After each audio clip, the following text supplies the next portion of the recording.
karena ini perdana gitu ya, ayah bunda gitu kan, jadi memang, kita masih, kayaknya nih yang tepat banget ini dulu deh gitu ya, orang tua berilmu gitu kan. Nah, nanti kalau ayah bunda mempunyai kira-kira mau dibahas apa, permasalahannya apa, eee, yang mau dibahas gitu ya, ayah bunda bisa mengajukan saran atau usulan. Misalnya, "Bun, tolong dong bahas tentang komunikasi terhadap, batita," misalnya ya, bagaimana mengenalkan Allah di usia, di bawah 5 tahun, atau misalnya yang remaja gitu ya, gimana cara ngobrol sama anak laki-laki. Ya itu, ayah bunda boleh kasih saran ya, insya Allah nanti kita akan mencarikan gitu ya pemateri yang, apa namanya, yang memang fokus gitu ya di, bidangnya gitu ya. Kan karena kalau nggak dibahas sama ahlinya gimana gitu kan, akan hancur gitu kan, ya udah dari Allah juga udah seperti itu. Nah, ini sudah kita mau 6 menit lagi untuk, acaranya. Nih insya Allah, sebentar, ustadznya udah hadir ya, Pak, ya? Sudah hadir, alhamdulillah sudah Oke, hadir. sudah alhamdulillah, Pak Ustadz sudah hadir. Saya serahkan ke moderator langsung ya, nanti, eee, Pak Amir, jadi saya hanya MC di sini, membuka dan mengantarkan, ayah bunda mengikuti acara ini yang akan dipandu oleh moderatornya oleh Pak Amir, gitu ya. Saya serahkan langsung untuk, info dan perkenalan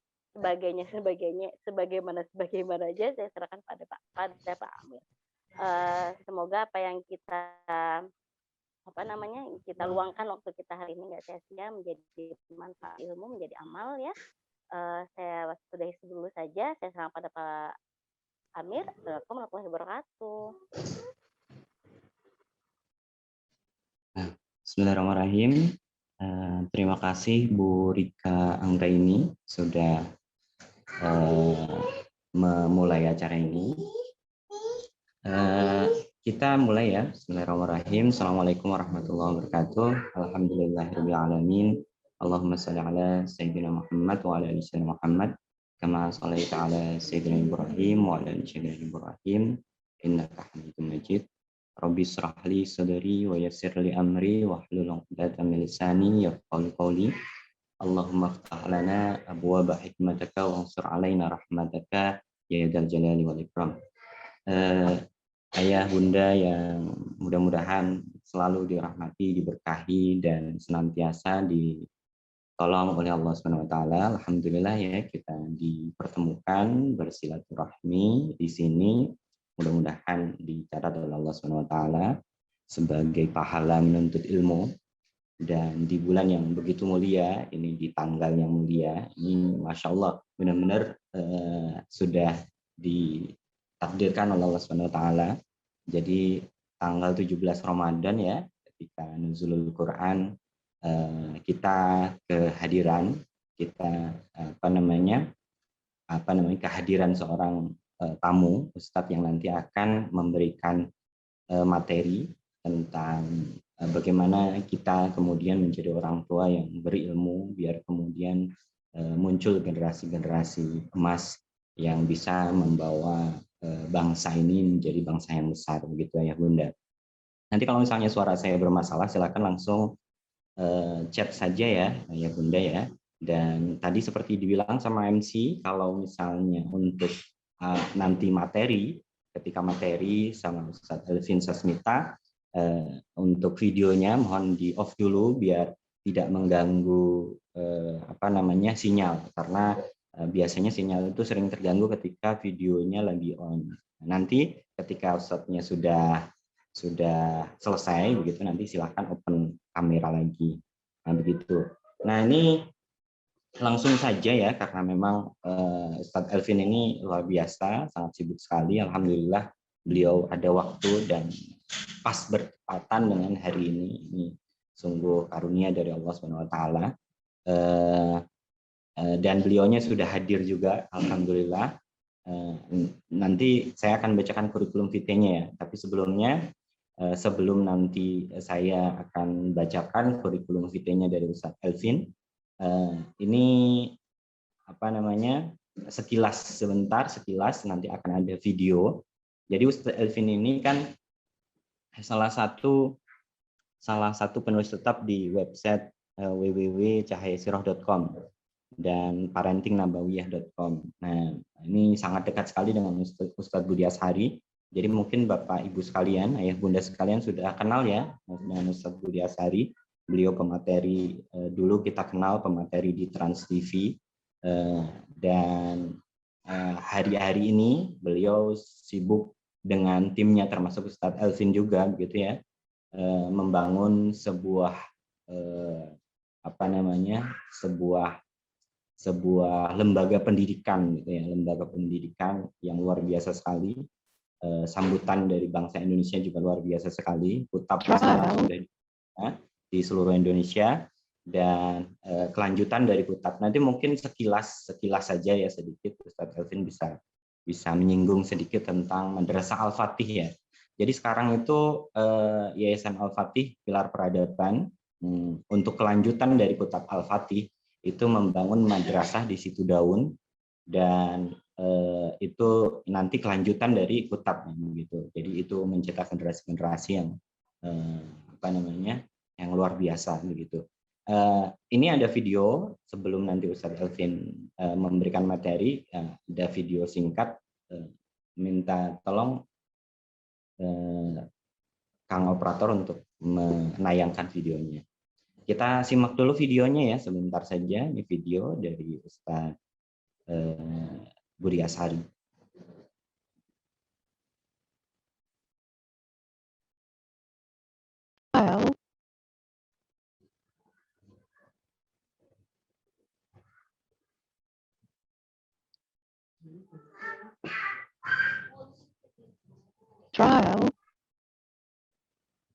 Videonya bisa? Ini ya, sudah mulai ya videonya ya. Suaranya belum ya, gambarnya juga belum. Nah ini gambarnya, ini suaranya belum ada.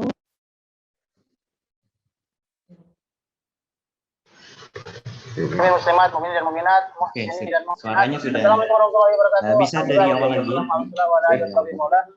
Muslimin muslim. Assalamualaikum warahmatullahi wabarakatuh. Alhamdulillah wassalatu wassalamu ala Rasulillah wa ala alihi washabihi maulah. Muslimin muslimat, mukminin dan mukminat, muhsinin dan muhsinat. Itu ini yang saudariku yang baik rahmati Allah. Alhamdulillah ini sudah jadi salah satu contoh asrama. Ini nanti jadi asrama putri. Ini masih terus pengerjaan, baik masjid ataupun asrama. Ini muat 24 santri. Kalau ini dinaikkan 2 lantai juga bisa. Ini berarti akan muat 48 santri. Dan ini insya Allah rencananya nanti menjadi wakaf yang diwakafkan oleh sekelompok orang tua murid di salah satu cabang di Kutap Al-Fatih.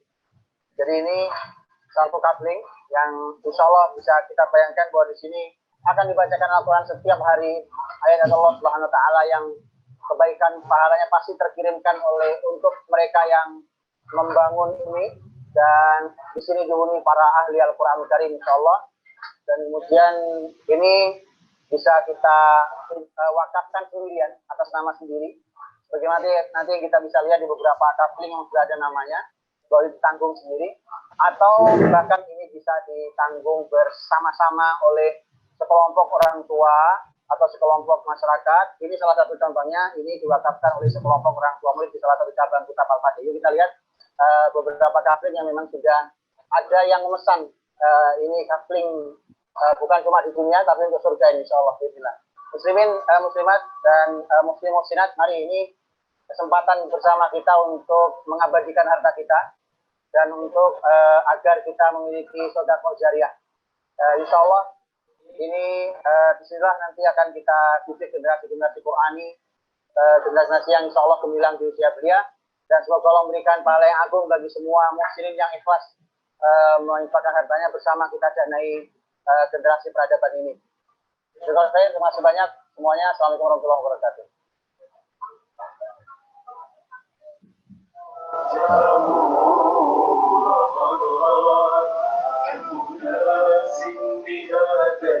Ada ya, nanti sudah kita saksikan bersama.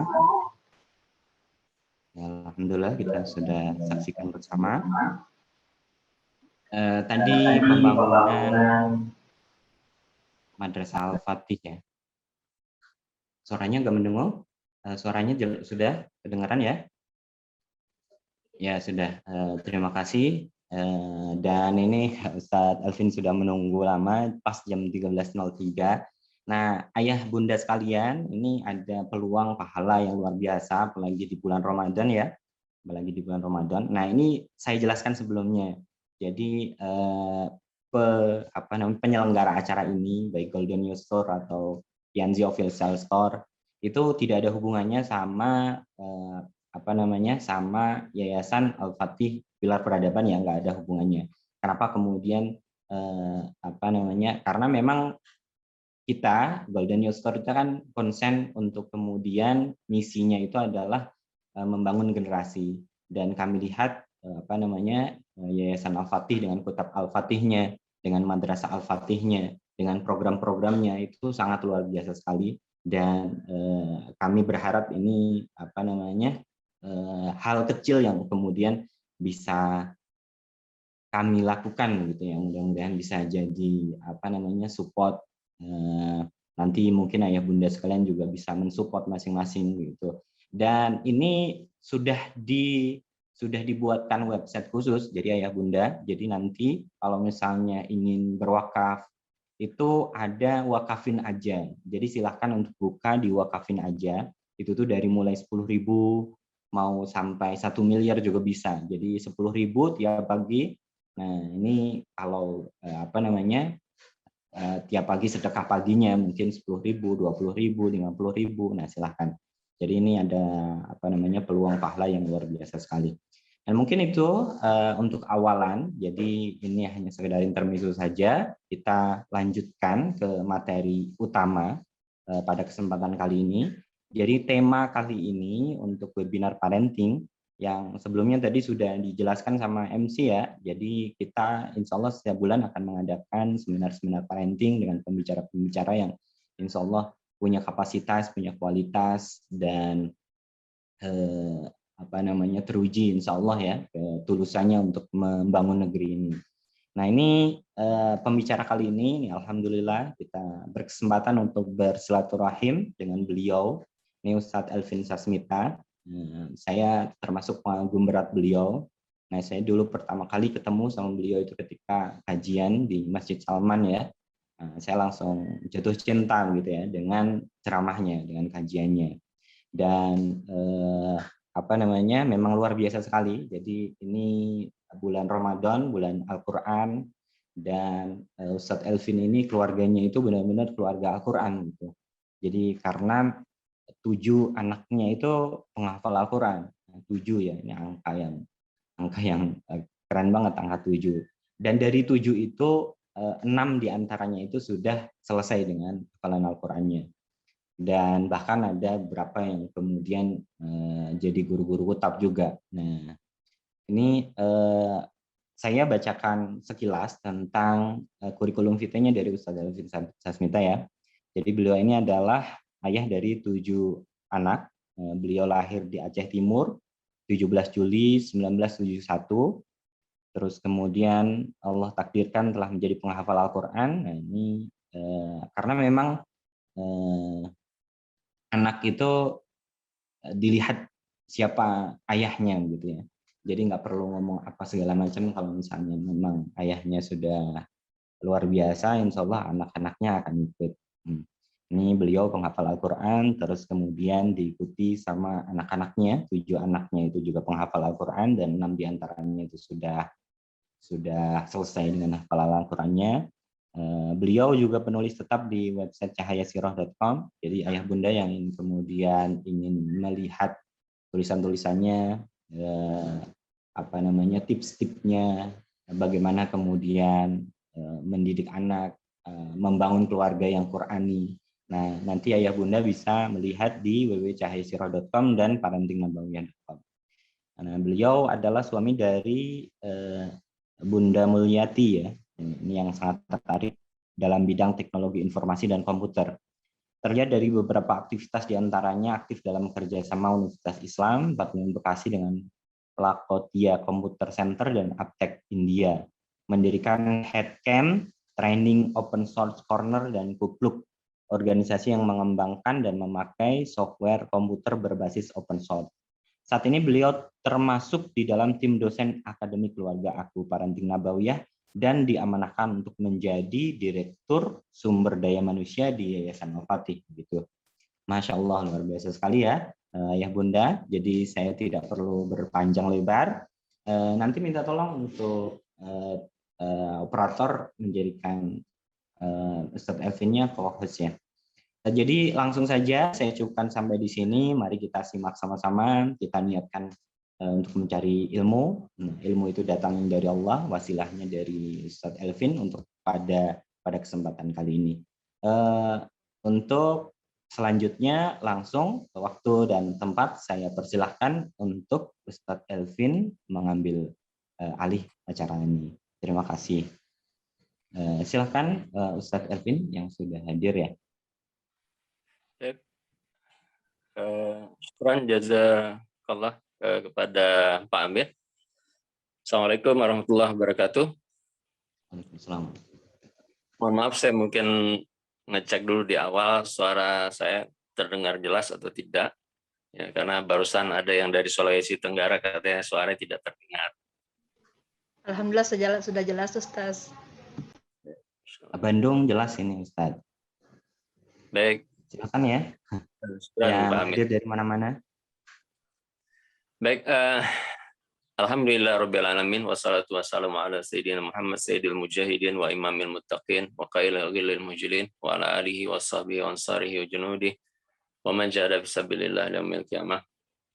Qala ta'ala ya ayyuhalladzina amanu taqullaha haqqa tuqatih wa la tamutunna illa wa antum muslimun.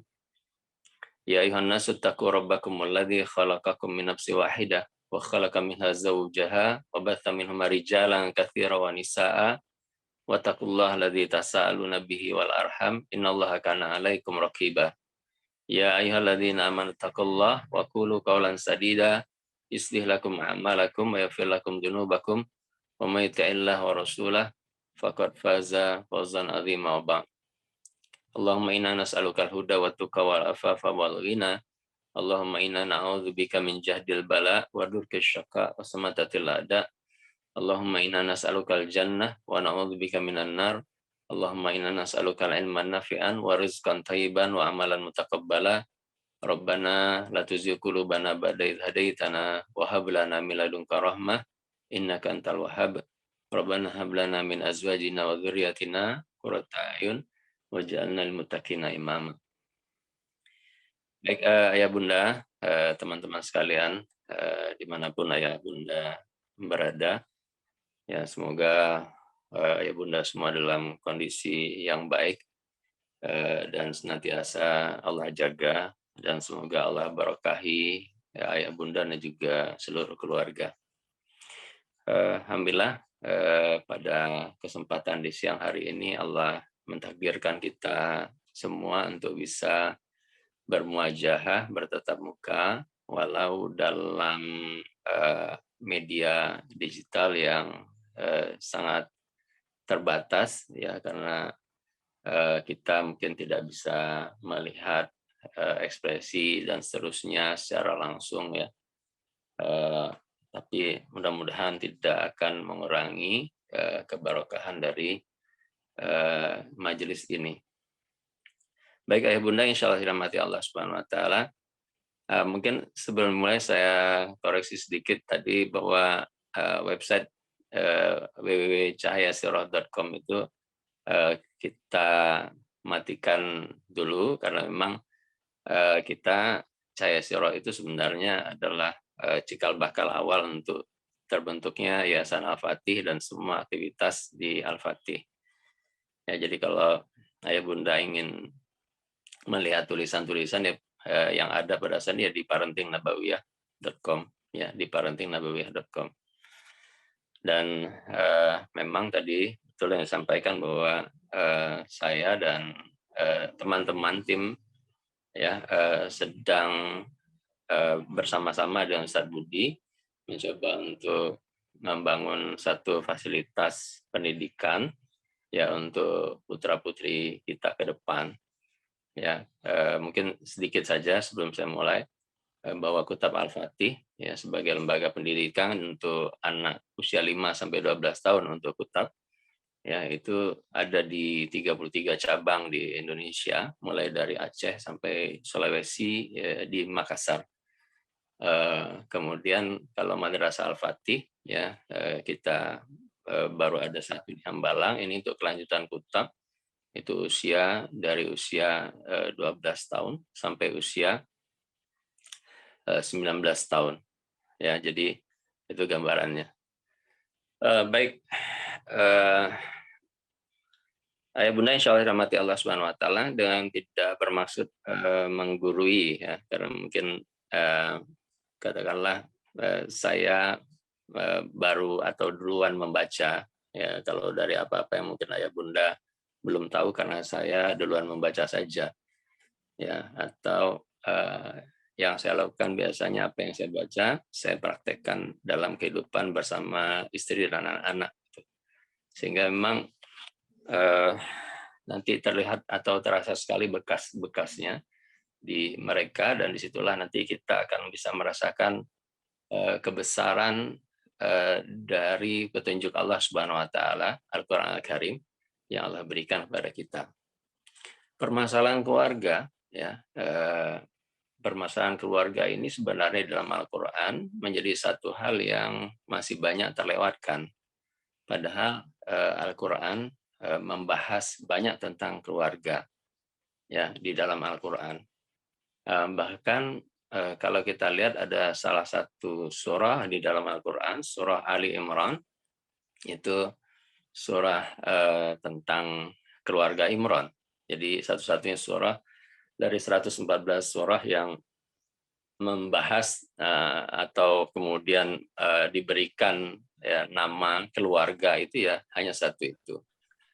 Ya, walaupun nanti kita lihat bahwa kita tidak akan menemukan kisah tentang Imran-nya dari 200 ayat di dalam surah Al-Imran itu, kita tidak menemukan profil Imran. Tapi kita akan lebih banyak disajikan oleh Allah Subhanahu Wa Taala tentang bagaimana kualitas pendidikan yang diberikan oleh Imran kepada istrinya Hana, dan kemudian nanti Hana melahirkan anak yaitu Maryam. Dari situ kita bisa belajar bagaimana semestinya generasi itu terbentuk. Ayah bunda insya Allah rahmati Allah Subhanahu Wa Taala, bahkan di dalam Al-Quran ada dialog orang tua. Jadi kalau hari ini bicara tentang bagaimana orang tua berilmu itu untuk melahirkan generasi emas, gitu. Maka di dalam Al-Quran sendiri yang menjadi sumber pertama mestinya sebagai tempat kita belajar, ya, baru kemudian berikutnya adalah bagaimana kita melihat Rasulullah Muhammad SAW sebagai seorang pakar atau ahli dalam keluarga. Kita mengacu kepada beliau Sallallahu Alaihi Wasallam karena Rasul sendiri yang menyampaikan begitu, khairukum khairukum li ahli, yang terbaik di antara kalian itu yang terbaik terhadap keluarganya, wa ana khairukum li ahli, dan aku adalah orang yang paling baik terhadap keluargaku. Jadi semestinya kita ketika bicara tentang rumah tangga, tentang kehidupan berkeluarga, tidak perlu jauh-jauh mencari. Jadi konsep dasarnya ada di dalam Al-Quran, secara praktek, di lapangan, keseharian, maka kita bisa melihat dari hadis-hadis Rasulullah Muhammad Sallallahu Alaihi Wasallam, yang ketika kemudian kita hadirkan itu di dalam kehidupan kita, maka nanti kita akan merasakan bagaimana keberkahan itu terlihat secara jelas di dalam rumah tangga kita. Ayah bunda insya Allah rahmati Allah Subhanahu Wa Taala, saya mulai misalnya di dalam Al-Quran pula ada dialog orang tua. Dialog orang tua itu ada 17 dialog dalam Al-Quran. 14 dialog ayah ya dengan anaknya, 2 dialog seorang ibu dengan anaknya, 1 dialog orang tua, yang itu tidak diketahui atau tidak jelas namanya dengan anaknya. Jadi ada 17 dialog gitu. Dan paling banyak dialog itu adalah dialog seorang ayah sama anak. Itu artinya dalam pendidikan keluarga itu sebagaimana yang disyaratkan oleh Al-Qur'an Al-Karim, maka peran ayah itu menjadi peran yang paling utama. Ya, peran ayah itu menjadi peran sentral dan paling utama. Yang pada hari ini sering sekali peran ini terabaikan. Ya, jadi seolah-olah seorang ayah itu tugasnya hanya mencari nafkah. Ya, betul, salah satu tugas atau hal yang menjadi utama bagi seorang suami sebagai seorang qawwam adalah menafkahi. Sebagaimana Allah sampaikan dalam surah An-Nisa ayat 34, Rijal qawwamuna 'alan nisa bima faddalallahu ba'dhum 'ala ba'd wa bima anfaqu min amwalihim. Betul bahwa bagian dari tugas laki-laki itu adalah dia telah menginfakkan sebagian dari harta yang dia miliki. Tapi dalam banyak hal tidak cuma itu saja, tidak cuma nafkah saja, ya, karena kalau kita lihat dari ayat itu yang terjadi adalah yang harus dominan, ya, atau yang kemudian menjadi nakhoda dalam rumah tangga itu adalah ayah, adalah seorang suami. Dia menjadi qawwam, ya, dialah yang kemudian menjadi orang yang utama di dalam rumah tangga. Ya, sementara sebagaimana yang Allah sampaikan misalnya dalam surah At-Tahrim, ya, dalam surah At-Tahrim ayat 6, ya ayyuhalladzina amanu qu anfusakum wa ahlikum nar. Hai orang-orang yang beriman, ya, jagalah diri kalian dan keluarga kalian, wa ahlikum naro, dan keluarga kalian dari api neraka. Ku anfusakum itu yang terkena adalah kita, ya. Di sini ada para ayah, para suami. Ayat terkena kepada kita secara langsung. Ahli itu istri, ya. Tapi karena dia membawa anak dan kemudian memiliki anak dari rahimnya, maka sering sekali di dalam terjemahan kita itu disebutkan sebagai keluarga.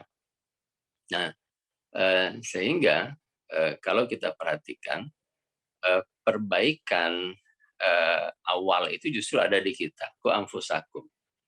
Ya, di sini kita harus punya ilmu bagaimana caranya supaya kita bisa terjaga dari api neraka. Ya, kalau seandainya kita tidak punya ilmu untuk bisa menjaga diri kita dari api neraka, apa yang akan terjadi dengan apa yang menjadi tanggung jawab di bawah kita? Menjadi tanggung jawab kita, istri kita, anak-anak kita. Ya. Jadi kalau kita tidak mengerti, tidak memahami ilmu seperti apa supaya terhindar dari api neraka, maka yang terjadi adalah itu juga menjadi ancaman sungguhnya buat istri dan anak-anak kita. Jadi memang ini yang harus dipahami sebenarnya oleh semua ayah, semua suami. Ya, dan kita tahu bahwa tanggung jawab ini dimulai sejak awal ketika kita para suami, ya, kita ini para suami waktu pertama kali nikah. Kalau teman-teman para ayah ingat dulu bagaimana ketika dengan wali atau ayah dari istri kita atau wali nikah dari istri kita berjabat tangan, kemudian kita mengatakan saya terima nikahnya, ya, Fulanah binti Fulan dengan mas kawin tersebut tunai, maka saat itu terjadi perpindahan kepemilikan, ya, perpindahan kepemilikan. Tadinya yang istri kita ini adalah berada di bawah tanggung jawab ayahnya, ya, dia menjadi tanggung jawab ayahnya, yang mulai dari dia lahir sampai kemudian tumbuh besar sampai kemudian bertemu dengan kita sampai kita minta. Jadi sebenarnya akad itu kita minta, ya, minta tanggung jawab, ya, bahwa anak ayah, anak bapak yang selama ini bapak sudah pelihara, bapak sudah didik dengan baik, mulai hari ini saya minta sayalah yang bertanggung jawab untuk kehidupannya, untuk seluruh kehidupannya, ya, di dunia dan akhirat, hingga akhirat. Nah, itu sebenarnya esensi yang terjadi. Jadi tidak cuma sekedar diucapkan lafal, ya, saya terima nikah, saya terima nikahnya saja, itu tidak berhenti di situ. Ya, bahwa ini sebenarnya penyerahan tanggung jawab. Ya, yang pada hari itu, mulai detik itu pula, seorang laki-laki itu sudah tanggung jawabnya sudah bertambah. Dia memiliki tanggung jawab terhadap istrinya, ya, dan segala macam tindak tanduk istrinya itu day by day akan ditanya oleh Allah Subhanahu wa taala di yaumil akhir kelak. Ya, jadi tidak sederhana. Ya.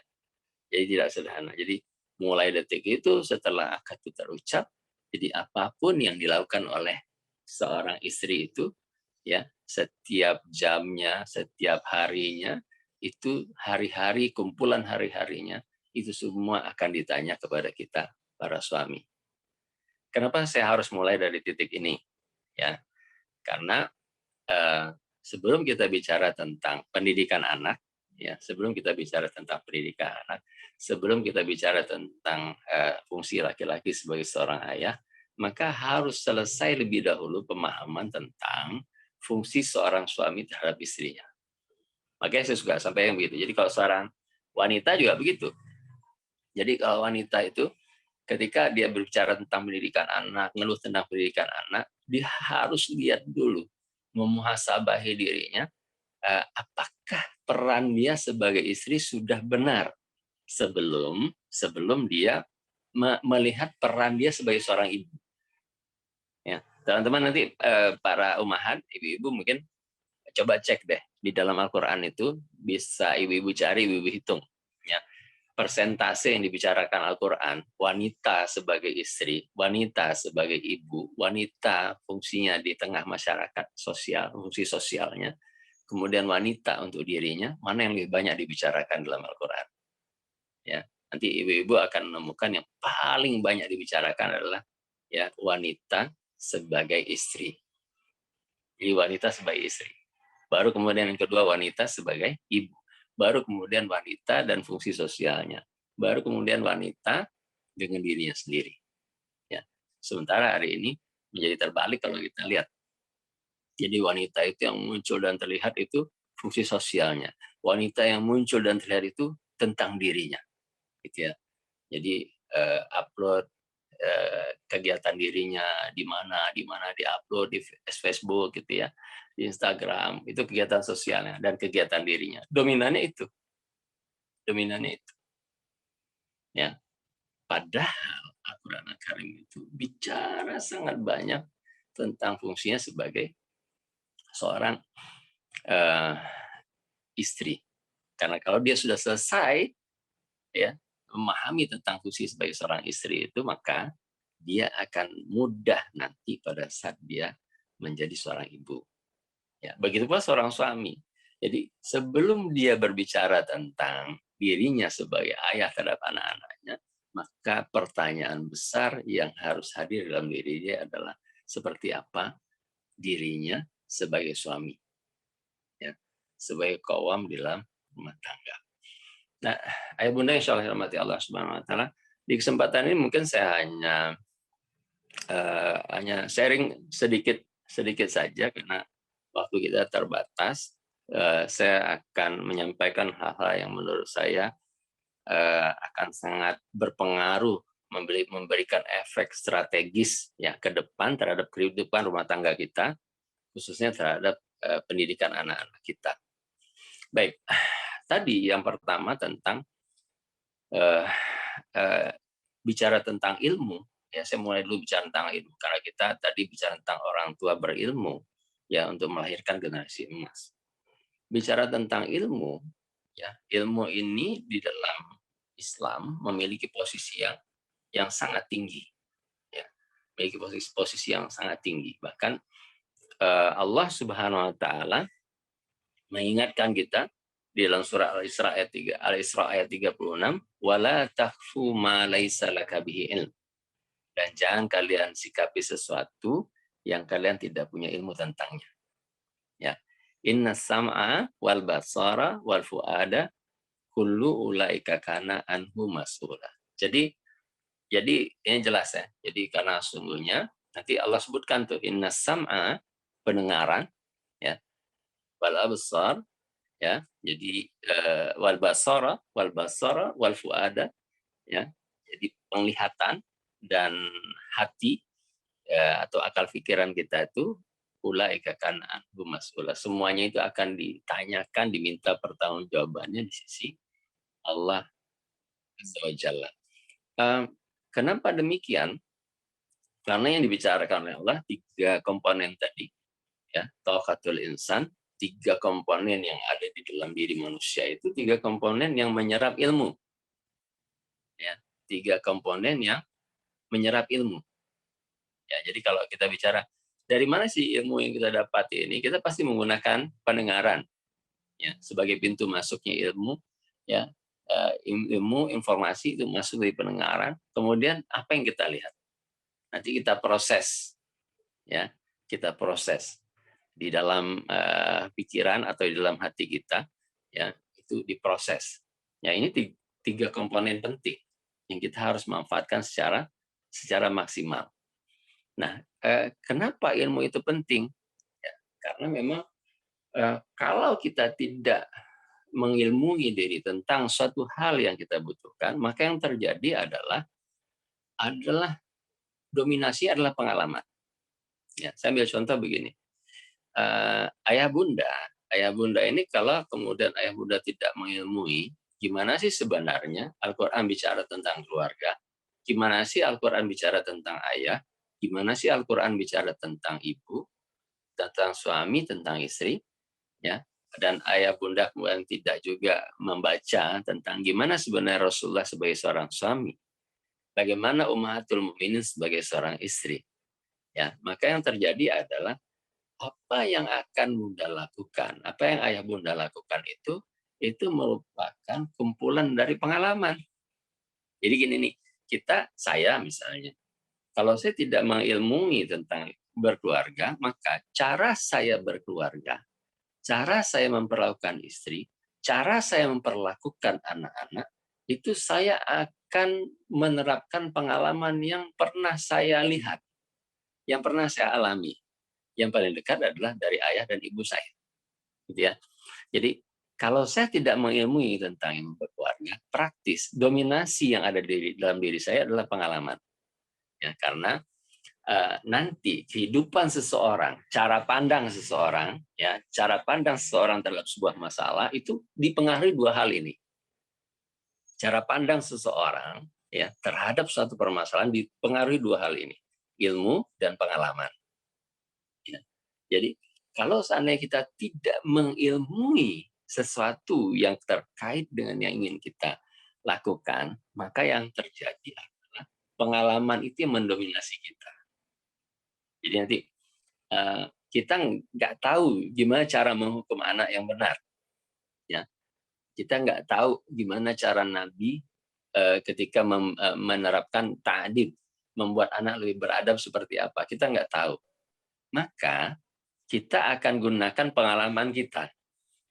Jadi kalau dulu misalnya ayah bunda pernah dikunci sama orang tuanya di dalam ruangan untuk menghukum, atau kemudian disuruh berdiri sebelah kaki, atau kemudian dijepret pakai rotan karena dulu pernah pengalaman dijepret pakai rotan, maka pengalaman itu yang ada di dalam diri ayah bunda. Sehingga begitu anak bersikap berulah yang itu kemudian membuat bunda marah, ayah bunda marah, maka yang terjadi ekspresinya terhadap anak itu adalah kumpulan pengalaman tadi. Kumpulan pengalaman itu yang mendominasi sikap. Ya. Tapi kalau kita belajar, kalau kita mengilmui bagaimana sih Nabi ya menyikapi anak yang berbohong, bagaimana sih Nabi menyikapi anak yang nakal, seperti apa cara Nabi bersikap, maka begitu anak melakukan ulah tertentu, begitu anak berbohong misalnya, kita tidak lagi melakukannya dengan cara pengalaman kita. ketika kita dulu pernah berbohong dan orang tua marah banget, kemudian sampai kita dipukuli dan seterusnya karena orang tua tahu kita berbohong.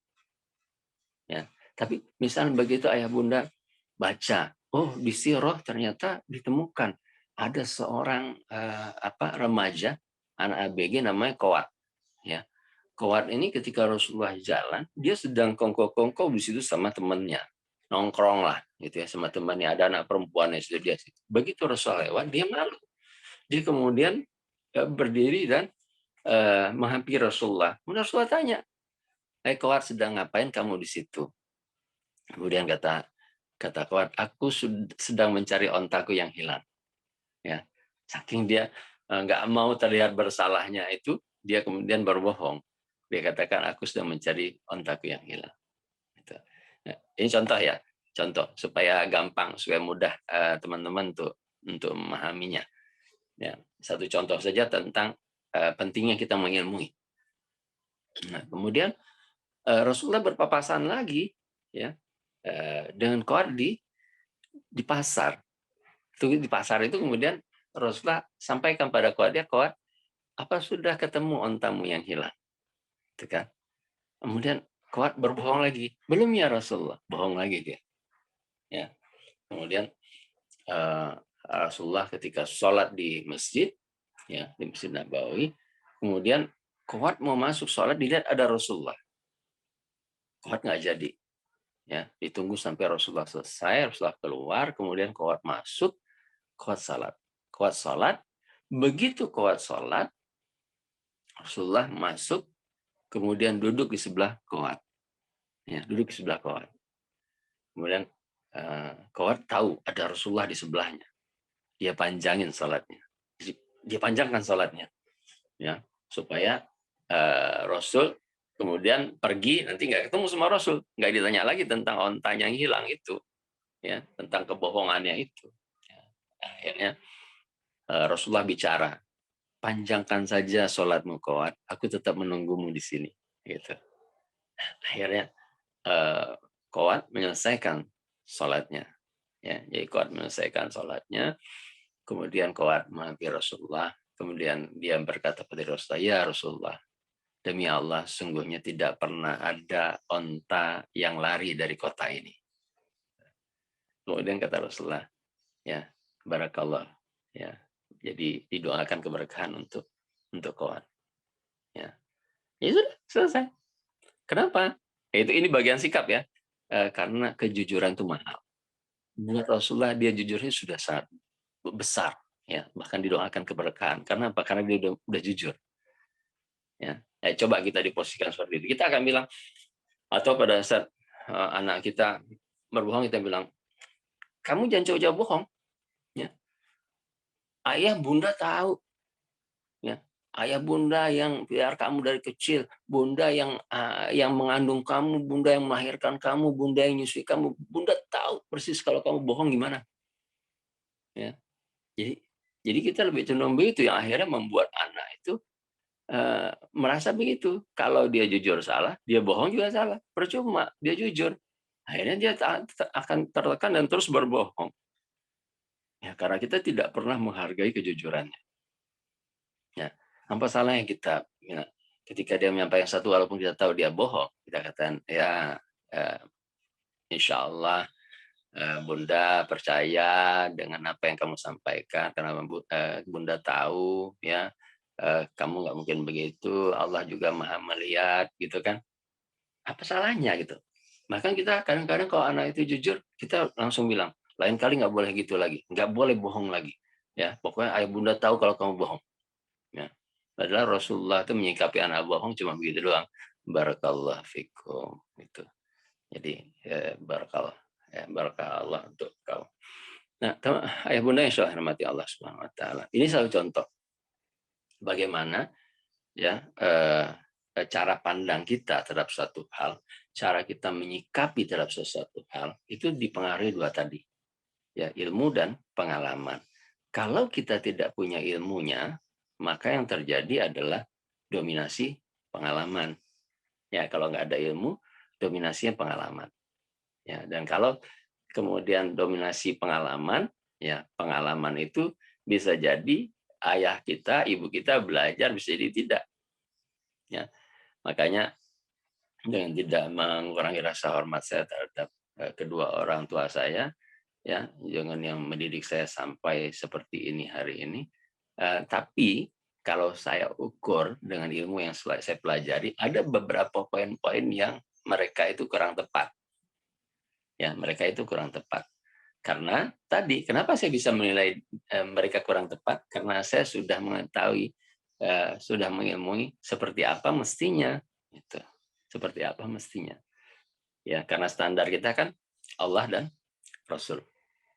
Saya itu tentang satu hal. Jadi karena tema kita tentang orang tua yang berilmu, ilmu itu diletakkan sangat tinggi di dalam syarat ini, dan kita dituntut untuk bisa mengilmui segala sesuatu sebelum kita melakukan atau mengerjakan ibadah itu.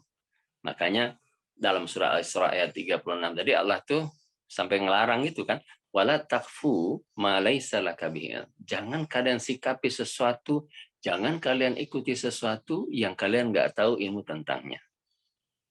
Ya, sekalipun itu kebiasaan orang tua kita, sekalipun itu yang kita lihat di kebanyakan tetangga kita, sekalipun itu yang kelihatan dilakukan oleh mungkin orang terhormat di RT tempat tinggal kita, ya, kita harus mengilmui dia punya kebiasaan seperti itu. Apa kata Al-Quran dengan sikap dia seperti itu? Apa kata Rasulullah dengan sikap dia seperti itu? Kita punya acuan. Kita punya acuan tersendiri ketika itu kaitannya dengan semua aktivitas yang kita lakukan.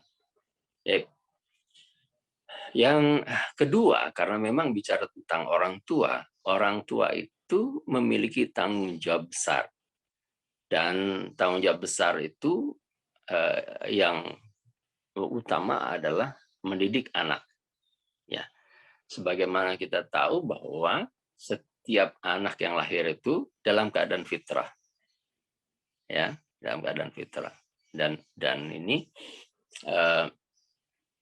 jelas sekali ketika fitrah keislaman itu sudah Allah berikan pada setiap bayi yang lahir, ya, karena ruh yang ditiupkan itu sudah mempersaksikan Allah sebagai Rabb.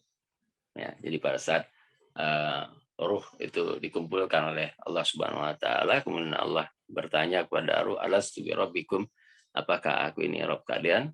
Qalu, mereka semua berkata, bala syahidana, betul, kami bersaksi. Ya, nanti begitu lahir, maka bahasanya Rasulullah, kullu mauludin yuladun ala fitrah. Setiap anak itu terlahir dalam keadaan fitrah. Atau riwayat yang lain menyebutkan mamin mauludin yuladun ala fitrah. Ya, tidaklah setiap anak yang lahir itu melainkan dalam keadaan fitrah.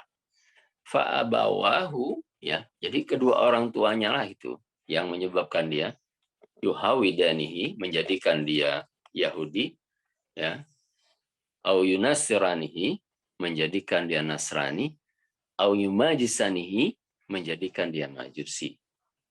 Jadi ternyata perubahan, ya, fitrah anak itu terjadi karena sentuhan awal yang diberikan oleh orang tuanya. Ya, nanti fitrahnya itu, ya, walaupun misalnya dia nanti terlahir di lingkungan di dalam keluarga Kristen, dengan keluarga dengan agama yang lain, ya, pasti pada saat ada nilai-nilai kebenaran, fitrahnya itu akan membenarkan itu. Ya, akan membenarkan itu. Ya, dan itu saya tanya pada seorang teman saya yang dulu dia Nasrani, saya tanya, apa yang paling membuat kamu gelisah dulu sebelum masuk Islam? Kata dia, kalau dengerin azan. Ya, kalau dengerin azan. Dengerin azan tuh kayaknya ada yang memberontak di hati saya itu, kata dia. Ya, dia lama di Amerika, kemudian akhirnya Allah memberikan hidayah kepada dia. Ya, jadi kalau ayah bunda punya teman-teman yang agamanya bukan Islam, pasti ada saat titik momen tertentu itu mereka tadi seperti ditegur gitu, atau kemudian seperti diingatkan tentang jati diri dia sesungguhnya. Nah, dia bukan kertas putih yang polos ya. Jadi orang suka mengatakan begitu, anak itu kan seperti kertas putih yang polos. Tidak. Ya, bukan kertas putih yang polos, tapi Allah sudah berikan dia fitrah keislaman. Fitrah keislaman itu sudah ada. Sehingga memang amanah besarnya kita para orang tua ini ya menjaga fitrah keislaman itu. Ya, itu yang diingatkan kalau setiap Jumat itu kan, ya ayyuhalladzina amanu taqullaha haqqa tuqatih wa la tamutunna illa wa antum muslimun. Ya, jadi diingatkan. Jadi kalau mati itu jangan ya mati melainkan sebagai seorang muslim. Itu minimal kematian. Jadi ketika muncul ke dunia ini fitrah dan fitrah keislaman, ketika mati maka minimal kematian dia buat fitrah keislaman itu. Wala tamutunna illa antum muslimun, dan jangan kalian mati melainkan sebagai seorang muslim. Nah, itu yang menjadi tugas utamanya kita para orang tua. Ya, seminimal kematian ya kita ya atau keluarga kita atau anak-anak kita, minimalnya seperti itu. Ya, minimalnya seperti itu. Nah, ya Bunda, insya Allah Allah Subhanahu wa Ta'ala. Kemudian, jadi kalau kita lihat ya di At-Tahrim ayat 6, ya, maka kita lihat di At-Tahrim ayat pertamanya.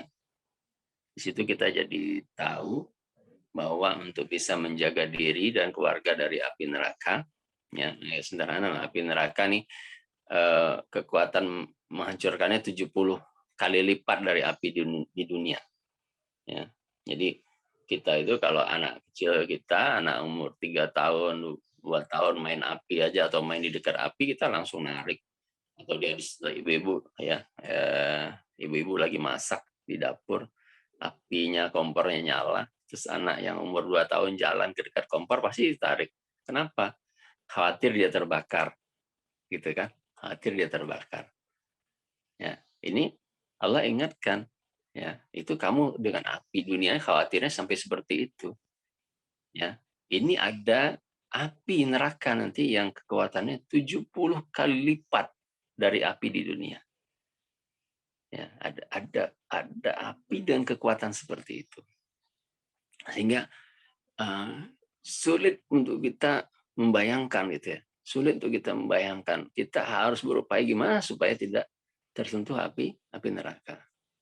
Karena kan kalau kita lihat riwayat yang paling ringan ya nerakanya itu kan didapat kepada Abu Thalib ya, pamannya Rasulullah Muhammad SAW ya, yang hingga akhir hayatnya tidak bersyahadat ya, dan tapi tadi digambarkan menginjak bara ya api neraka itu, tapi ubun-ubunnya mendidih ya.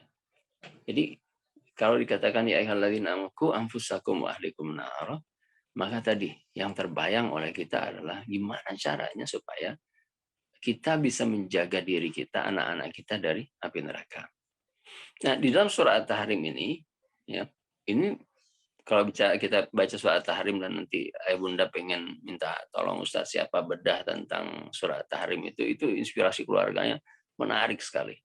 Menarik sekali. Ya, karena nanti kita dapati nanti itu puncak pendidikan jihad itu harus selesai di dalam keluarga. Ya, kalau belajar fikih itu dari fikih taharah itu sampai fikih terakhir itu fikih tentang jihad.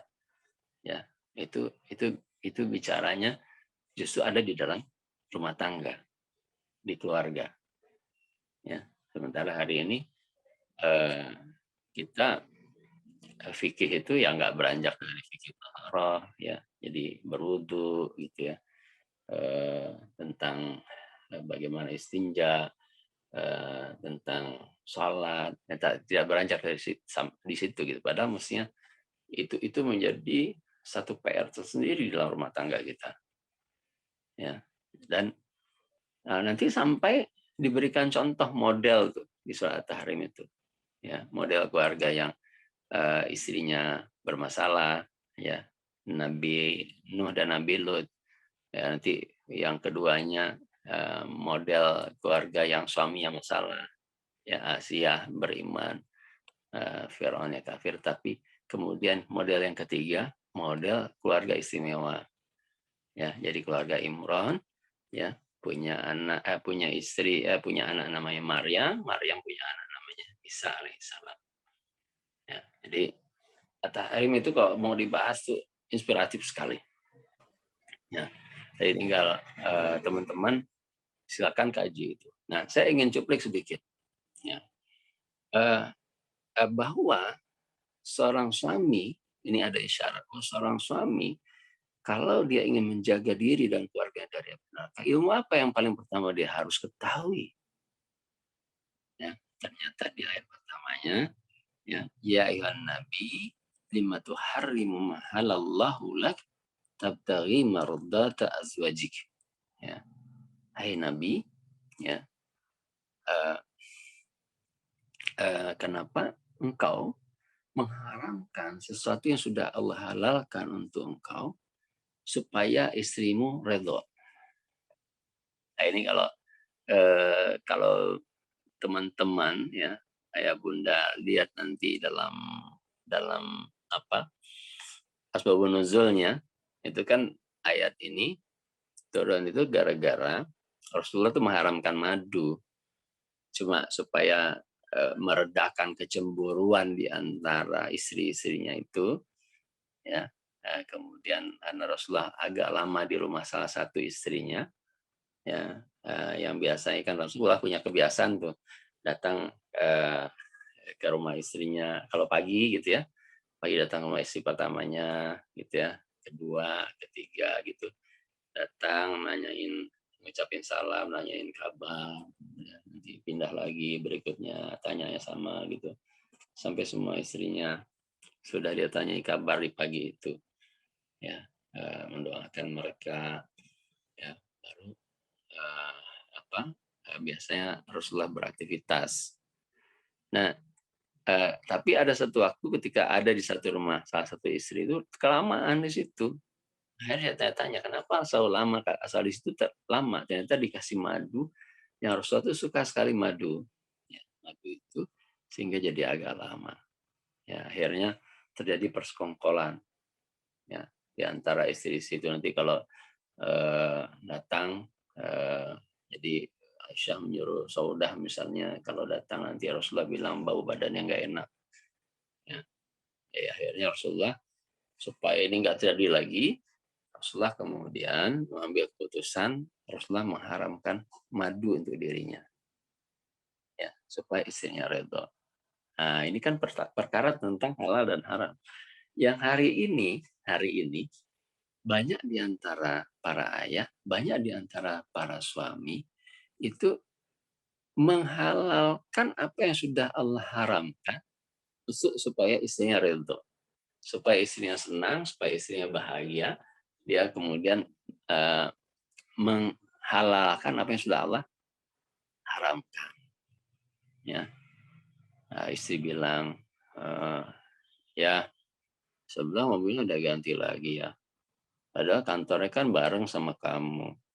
Juga jabatannya juga posisinya juga sama kamu.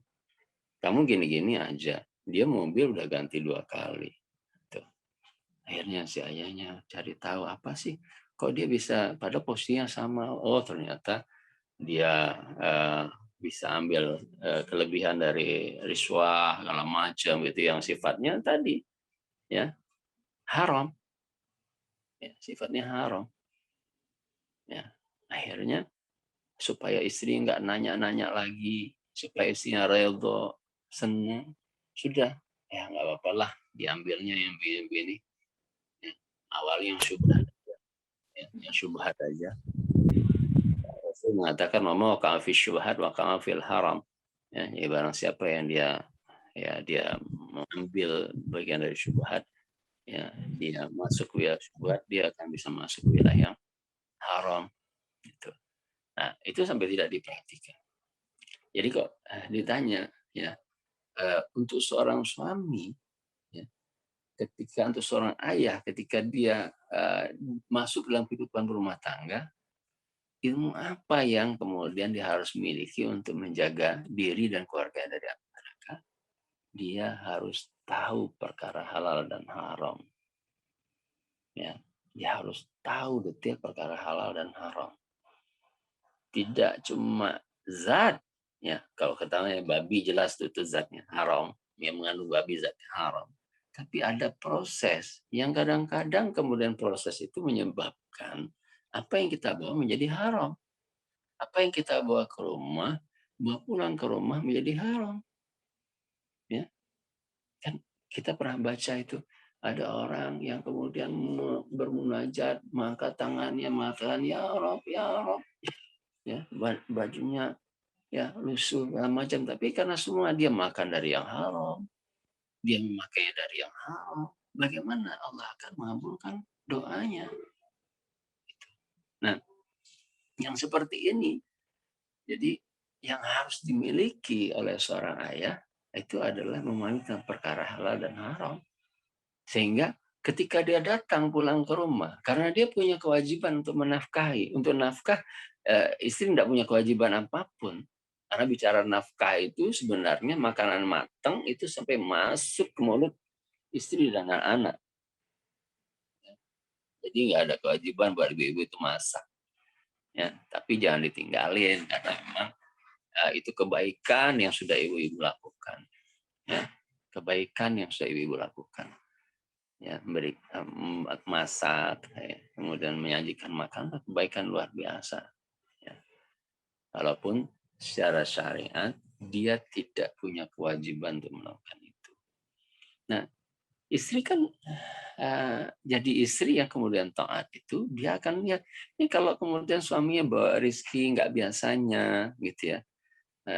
Biasanya kan cuma segini, ini kok kayaknya lebih banyak. Dia harus tanya. Abi dapat uang dari mana? Ayah dapat uang dari mana? Kok kayaknya ayah uangnya berlebih.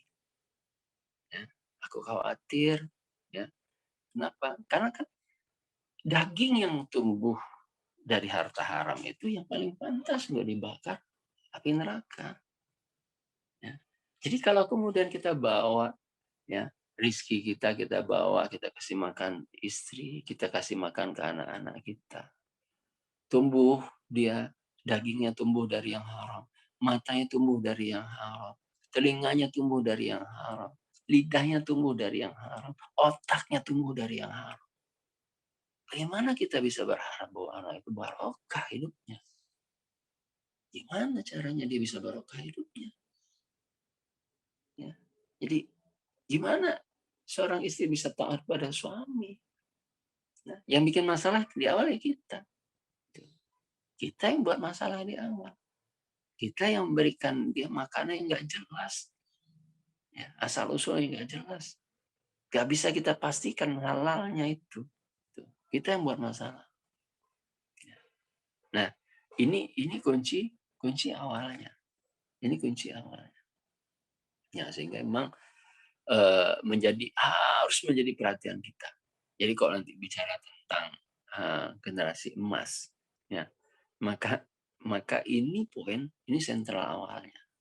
Baru nanti kalau bicara di tahrim berikutnya itu bicara tentang fikih sampai puncak fikihnya itu, jadi ada pertobatan tapi puncaknya itu adalah jihad fisabilillah. Ya, jadi jihad fisabilillah. Itu awal. Nah, sehingga memang yang sekarang hari ini ke standar keilmuan kita kan masalah ya. Jadi saya beberapa waktu yang lalu tuh mewawancarai seorang calon guru itu bahagia sekali. Kenapa bahagia? Jadi dia ini masih mahasiswi ya. Kemudian waktu saya tanya belajar bahasa Arab dari mana? Dari Walid, dari bapaknya. Ya. Hafalan Quran dari bapak dan dari bibinya. Masya Allah keren banget kan. Ya. mirip sekali sama generasi-generasi emas terdahulu gitu kan. Kita punya 1000 tahun peradaban Islam, ya 1000 tahun lebih peradaban keemasan Islam itu. Kan kita mestinya bisa ngelihat tuh salah satu mereka nih kayak apa sih, keluarganya kayak apa sih, gitu ya. Dan rata-rata mereka itu tumbuhnya tuh begitu. Jadi belajar ini sama pamannya, belajar ini sama ayahnya. Ya. Jadi saya bahagia banget. Wah, ini keren banget. Mestinya, ya, mestinya kita nih yang namanya Muslim tuh punya standarnya kayak gini nih. Ya. Jadi kita harus mulai dari diri kita. Ibda binafsi. Kita mulai dari diri kita. Ya. Jadi kalau gitu misalnya hari ini, oh banyak ini gimana sih dikasih amanah korupsi? Ini gimana sih? Ketahuilah semua kerusakan dilakukan oleh orang-orang hari ini. Siapapun yang kita tunjuk orangnya itu, maka sebenarnya dia berasal dari sebuah keluarga.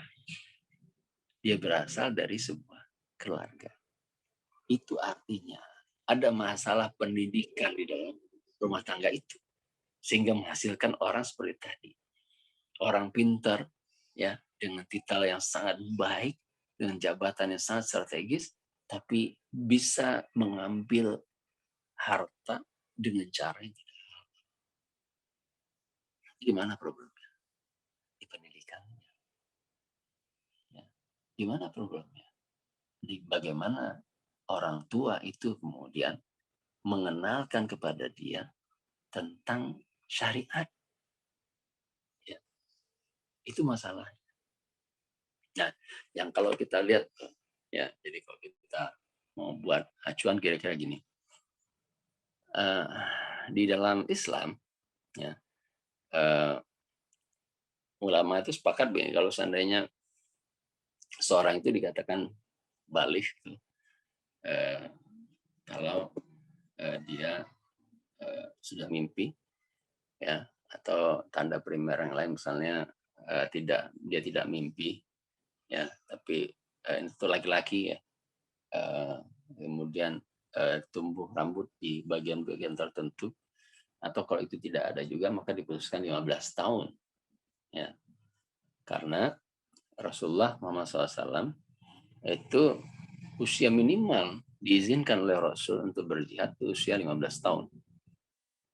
Jadi kita bisa bayangkan, jadi 15 tahun diizinkan untuk berjihad artinya dia sudah tahu fikih tentang jihad. Nah kalau kita bicara di dalam beberapa kitab fikih, ya, itu jihad tuh, fikih tentang jihad tuh ditaruh di posisi terakhir. Fikih pertama taharah, ya, karena kalau kapan taharah dimulai, ya, kalau dikatakan muru auladakum bisalah wa hum abna'u sab'i sinin, perintahkan anak kalian untuk sholat di usia 7 tahun, itu artinya sholat itu mulai diperintahkan, ya, di umur 7 tahun. Artinya kapan toharohnya? Karena kalau dia sholat, berarti dia harus tahu, paham tentang toharoh, paham tentang bersuci. Ya. Bersuci. Ya, kita udah mulai ngajar dari kecil. Hadas kecil. Ya, hadas kecil, hadas besar. Ya, kita udah mulai ajarkan itu. Ya, mandi, gimana cara ngajarinnya? Ya, waktu hari Jumat, kasih tahu saja. Ini cara mandi sunnah. Ya, Rasulullah biasa mandi sunnah Jumat itu seperti ini. Ya, nanti begitu dia ada balik, ya, dia akan tahu, oh ternyata mandi besar itu ya sebagaimana saya mandi kalau akan sholat Jumat. Tapi bab itu ya, itu masuk sebelum usia 7 tahun ketika seorang anak itu kita diperintahkan oleh Rasul untuk menyuruh anak itu sholat. Nah, ini kan petunjuknya gitu. Sehingga kalimat perintah itu nggak boleh keluar sebelum 7 tahun. Sebelum 7 tahun. Kalimat perintahnya nggak boleh keluar sebelum 7 tahun. Jadi di anak-anak sebelum 7 tahun sifatnya ajakan, ya, himbauan. Ya, itu sifatnya begitu.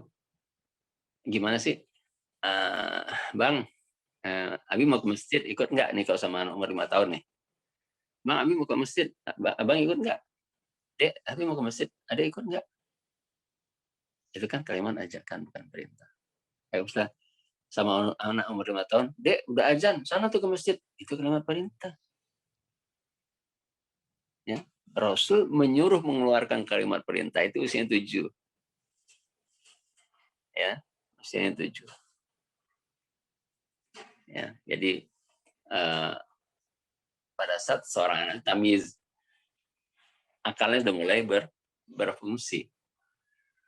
Ya, jadi sebelum itu jangan, karena ya saya sering dapati tadi ada yang bertanya pada saya misalnya, Ustaz, saya punya anak, kalau disuruh sholat ngeyel banget, disuruh sholat sampai saya tuh kadang marah sama dia, stres sama dia gara-gara urusan sholat.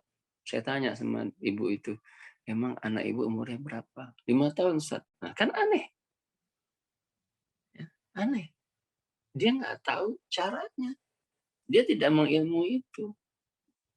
Ya, sehingga salah gitu.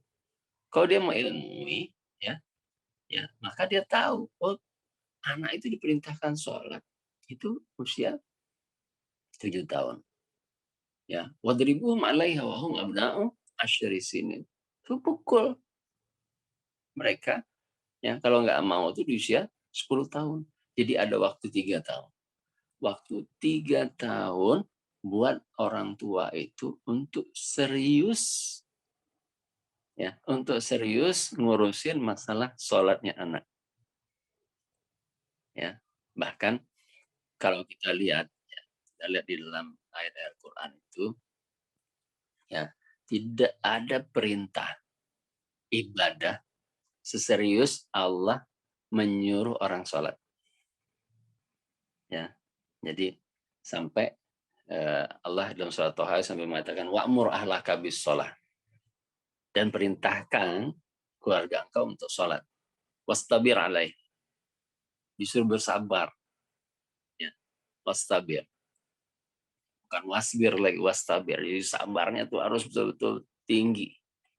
Ya, untuk bisa mengkondisikan keluarga kita untuk bisa sholat. Perhatiannya itu harus sangat khusus. Dan tidak ada perintah ibadah yang sampai detail urusan usianya. Hanya sholat. Ya. Muru auladakum bisolah wahum abna'u sab'i sinin. Perintahkan anak kalian sholat di usia 7 tahun.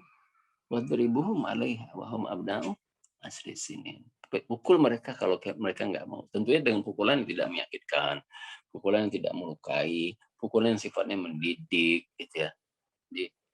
Jadi ada uslubnya, ada caranya untuk memukul itu. Tapi, nah ini saya masuk ke yang kedua. Yang kedua adalah masalah keteladanan. Ya, yang kedua adalah masalah keteladanan. Yang pertama tadi, ya, mengilmui secara umum, dan yang kemudian harus sangat spesifik, unik di awal sebelum tadi ya, yang lain-lainnya ilmu yang mengetahui tentang perkara halal dan haram. Yang kedua masalah keteladanan. Ya. Karena tadi kalau urusan sholat saja, kalau kita punya teladan, kita menjadi teladan yang benar kepada anak kita, maka anak itu nggak mesti keluar perintah untuk sholat, dia akan sholat. Kalimat perintah aja nggak keluar. Kenapa? Karena dia sudah melihat contoh yang luar biasa baik dalam keseharian. Baik dalam diri ayah maupun dalam diri ibu. Ya. Kenapa gini? Ayah itu kan tugas mencari nafkah. Nih, anak-anak kita kalau masih kecil tuh, umur setahun, 2 tahun gitu ya. Terus kita pergi cari nafkah. Ada di antara kita yang para ayah ini kalau berangkat kantor, ya, habis subuh langsung berangkat. Lagi Jakarta ini, banyak yang gitu. Habis subuh langsung jalan. Karena sedikit macet terlambat kantor.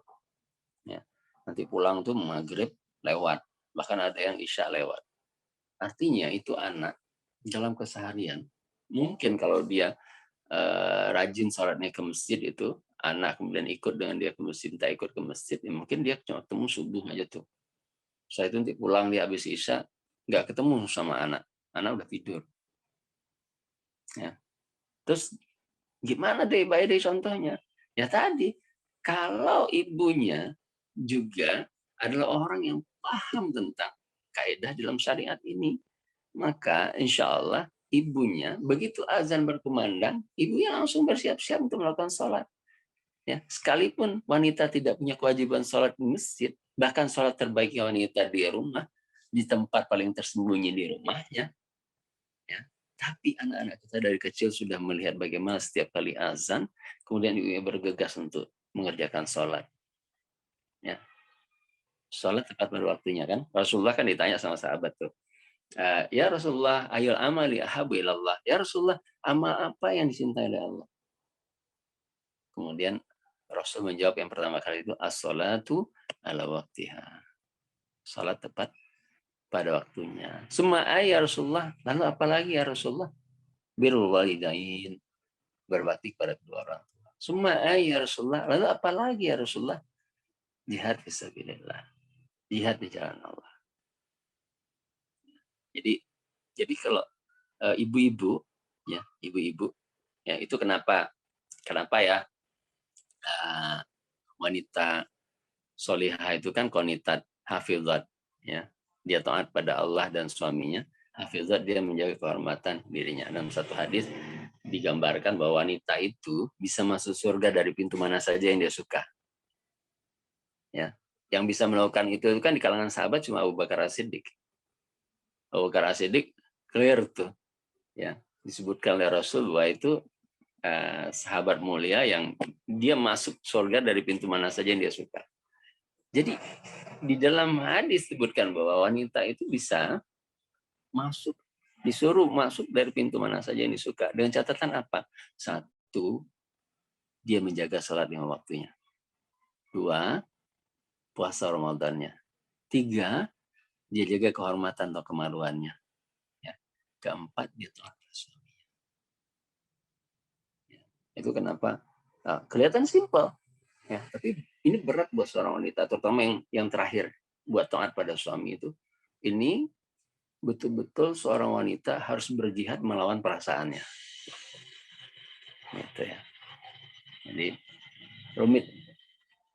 Nah, baik teman-teman yang saya hormati Allah Subhanahu wa taala. Hingga keteladanan adalah faktor yang harus kita sangat perhatikan di dua sisi, baik sisi seorang ayah maupun seorang ibu. Ya, dua-duanya harus memperhatikan ini. Kenapa? Ya. Karena keteladanan itu adalah sebuah keniscayaan.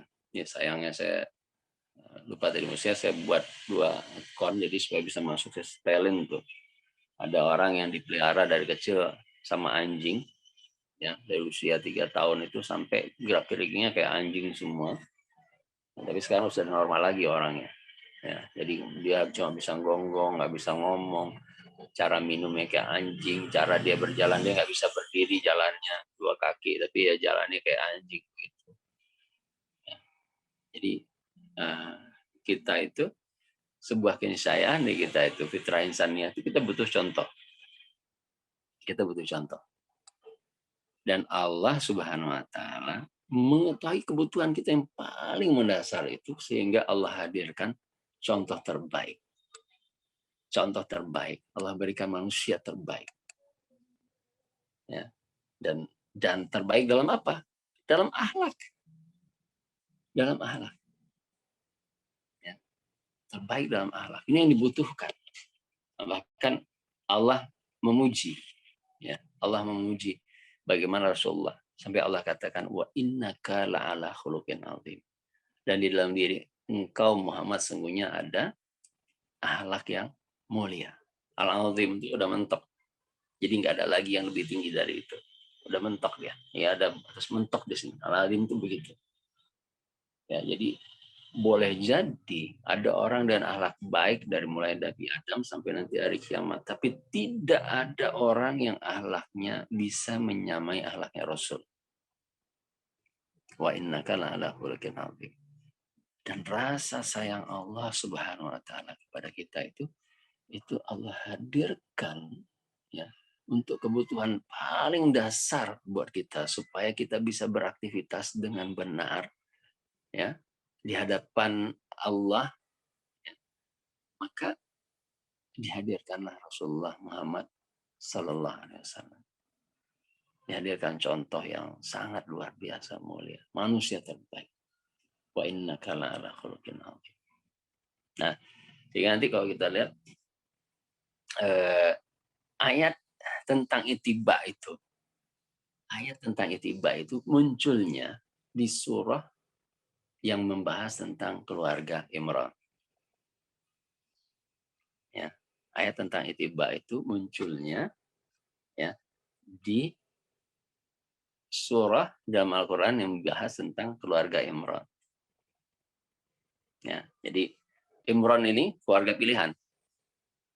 Imran ini keluarga pilihan. Kalau kita lihat nanti di dalam surah Al-Imran 33, itu jelas ya. Sampai Allah katakan, Innallah astafa Adam wa Nuhan wa ala Ibrahim wa ala Imran alal alamin. Nah, jadi sungguhnya Allah telah memilih. Innallah astafa Adam. Adam Allah pilih sebagai bapak seluruh manusia. Ya, Adam. Wa Nuhan. Ya. Nuh ya, dipilih oleh Allah Subhanahu wa taala. Nuh sebagai nabi yang pertama kali membawa risalah. Ya, nabi yang pertama kali membawa risalah. Ya. Wa ala Ibrahim, keluarga Ibrahim. Ya. Abul Anbiya, bapaknya para nabi. Nah, begitu nyebut yang keempat, wa ala Imran, dan keluarga Imran. Al-alamin, atas semua manusia yang ada. Coba, yang pertama nabi, kedua nabi, ketiga nabi, bahkan keluarga nabi, ya. Keluarga yang menghasilkan keturunan para nabi nanti. Yang keempat, keluarga Imran. Ya, keluarga Imran. Yang Imran ini bukan nabi. Imran ini bukan nabi. Tapi lihat betapa Allah mensejajarkan kemuliaan itu dari Adam nabi, Nuh yang nabi, keluarga Ibrahim yang keluarga nabi dengan keluarga Imran. Artinya Allah ingin memperlihatkan bahwa kemuliaan sebuah rumah tangga atau keluarga itu bahkan bisa dicapai ya kemuliaannya itu sejajar dengan para nabi. Sekalipun dia bukan seorang nabi. Ya. Nah, kalau kita lihat di ayat sebelumnya, itu kan tadi Allah memilih Adam, Nuh, Ibrahim, keluarga Ibrahim, ala Imran, ala alamin. Itu ayat 31. Ayat 31-nya, kul, katakan Muhammad. Jadi nabi kita disuruh sampaikan. Ya. Kul, katakan Muhammad. In kuntum tuhibbunallah. Kalau kalian mencintai Allah. Kalau kalian serius. Kalian sungguh-sungguh berusaha untuk mencintai Allah. Fattabi'uni. Kuncinya sederhana, ikuti aku. Jadi Allah suruh Rasul ngomong. Rasul yang sudah Allah hadirkan untuk kita. Orang atau manusia yang terbaik akhlaknya. Yang muji itu Allah. Wa innaka la'ala khuluqin adzim. Pujian itu Allah yang berikan kepada Rasulullah Muhammad. Ya. Kalau ayah bunda dulu mungkin ada yang bekerja terus disuruh buat SKCK gitu kan. Surat keterangan ya, berkelakuan baik ya. Itu. Nah, itu dia diberikan oleh polisi. Ya, diberikan oleh polisi. Itu berlaku sekali itu untuk kita ngelamar kerjaan. Nah, ini Rasul kita itu, yang muji itu, yang mempersaksikan bahwa dia punya akhlak yang mulia itu Allah. Nah, kemudian begitu dia hadir, Allah suruh dia ngomong ke kita. Kul, katakan Muhammad, in kuntum tuhibbun Allah. Kalau kalian serius mencintai Allah. fattabi'uni, ikuti aku. Yuhibbukumullah, niscaya Allah akan mencintai kalian. Nah, ini kunci yang kedua. Kunci yang kedua.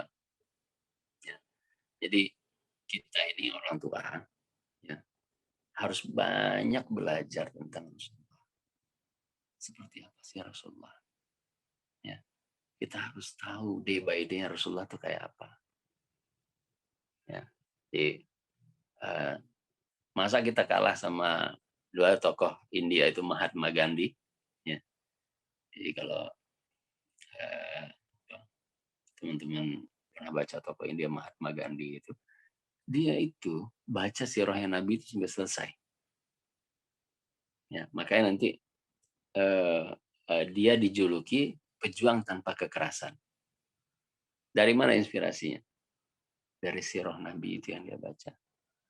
Bahkan begitu halaman terakhir tuh, dia baca sirah Nabi itu, dia buka halaman terakhir, begitu lembaran terakhir itu komentar dia begitu, sayang sekali, ya, sayang sekali, ya, selesai sudah lembaran dari orang, ya, yang luar biasa ini, ya, jadi seolah-olah dia sendiri nggak pengen itu berakhir, nggak pengen membaca kehidupan Rasul itu berakhir. Nah ini Allah kasih tahu. Jadi kunci kita itu untuk bisa menghasilkan tadi generasi yang emas itu, yang gemilang itu sederhana sebenarnya. Kuncinya ittiba kepada Rasul. Ya, baik itu dalam ibadah-ibadah yang makruh, ya, yang ada rukun dan syaratnya kayak sholat gitu. Sampai Rasul mengatakan sholu kama ra'aitumuni usolli, sholat kalian sebagaimana kalian lihat aku sholat. Gitu. Ya. Sampai seperti itu. Mohon maaf Ustaz, menjelah Ya. Waktunya habis.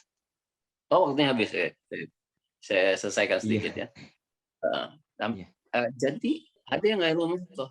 Cara kita berbicara sama istri, cara kita berbicara dengan suami, cara kita kemudian berbicara dengan anak-anak itu nggak rumah tuh.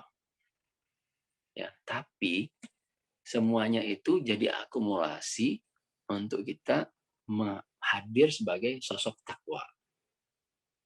Ya, gimana caranya? Ya, kita harus ittiba pada Rasul. Dan kalau ittiba pada Rasul, terhadap hal yang kecil, kita ngajarkan anak kalau bersin, ucapin alhamdulillah, dan kalau ngajar itu harus sabar. Ya, nggak mungkin semua anak sama. Sama kayak, makanya di dalam Al-Quran kalau bicara tentang pertumbuhan anak, bicara tentang pendidikan anak itu didekatkan sama tumbuhan. Kenapa? Supaya kita tahu kalau kita punya benih, ada 5 itu kita tanam, kita siram. Hari ke-4 yang satu udah kelihatan tunasnya. Senang kita bahagia. Apakah kita berhenti menyiram karena 4 belum tumbuh? Tidak. Kita tetap optimis bahwa ini akan tumbuh juga. Kita tunggu, kita sabar siram. Nanti hari ke-5 baru muncul yang ke kotak ketiga, ke-4. Bahagia kita. Anak itu juga begitu. Tiap anak punya karakter yang berbeda-beda. Tiap anak itu tumbuhnya akan berbeda-beda, berkembangnya akan berbeda. Tinggal bagaimana kita sabar dengan pertumbuhannya. Allah alam bisawab ya. Itu mungkin, dan mudah-mudahan Allah memberikan cinta pada kita karena kita termasuk orang-orang yang berjuang untuk bisa mengikuti nabinya. Assalamualaikum warahmatullahi wabarakatuh. Waalaikumsalam warahmatullahi wabarakatuh. Terima kasih Ustadz Elvin. Ini dilanjut tanya jawab ya. Ini mohon maaf sekali lagi. Karena memang kita sudah set ya, nanti takutnya udah mati sendiri aja gitu belum ditutup. Ini dilanjut sama banyak pertanyaan, cuman nanti kita pilih saja beberapa. Mohon nanti untuk Ustaz Elvin jawab ya, karena memang kita nggak bisa jawab semuanya. Kita pilih saja. Ini yang pertama saja ya. Jadi dari Mas Wahyullah dari Jogja. Kata Mas Wahyullah, Assalamualaikum, saya Wahyullah dari Yogyakarta. Izin bertanya bagaimana cara supaya remaja terhindar dari kerusakan moral yang saat ini marak terjadi dan bagaimana mendidik remaja agar menjadi remaja yang unggul, berkompeten, jujur dalam berkata, dan amanah dalam berperilaku. Terima kasih. Ya begitu Ustadz mungkin ya. Ini nggak bisa jawab semuanya, jadi mungkin dilanjut untuk sesi selanjutnya. Sebenarnya sih masih belum puas ya, sangat belum puas sekali. Cuma karena memang keterbatasan waktu kita. Maka Ustaz untuk dijawab. Baik. Siapa ya? Ini ibu atau bapak ini? Ini Waliullah ya. ya, jadi ini Bapak dan pertanyaannya tadi di awal ya, karena kita menampung Ya. pertanyaan di awal. Sebenarnya mungkin kalau tadi menyimak materinya Ustadz, insya Allah sudah terjawab dengan sendirinya. Tapi mungkin Ustadz mau menambahkan. Ya.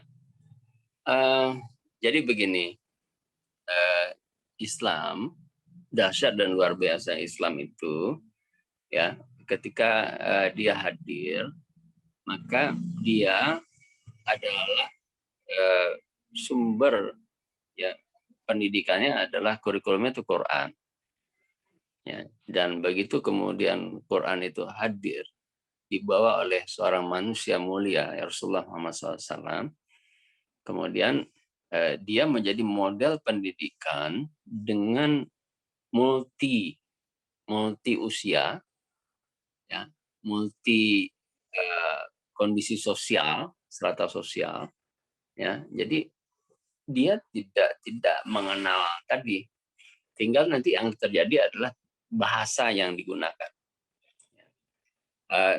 Saya ambil contoh misalnya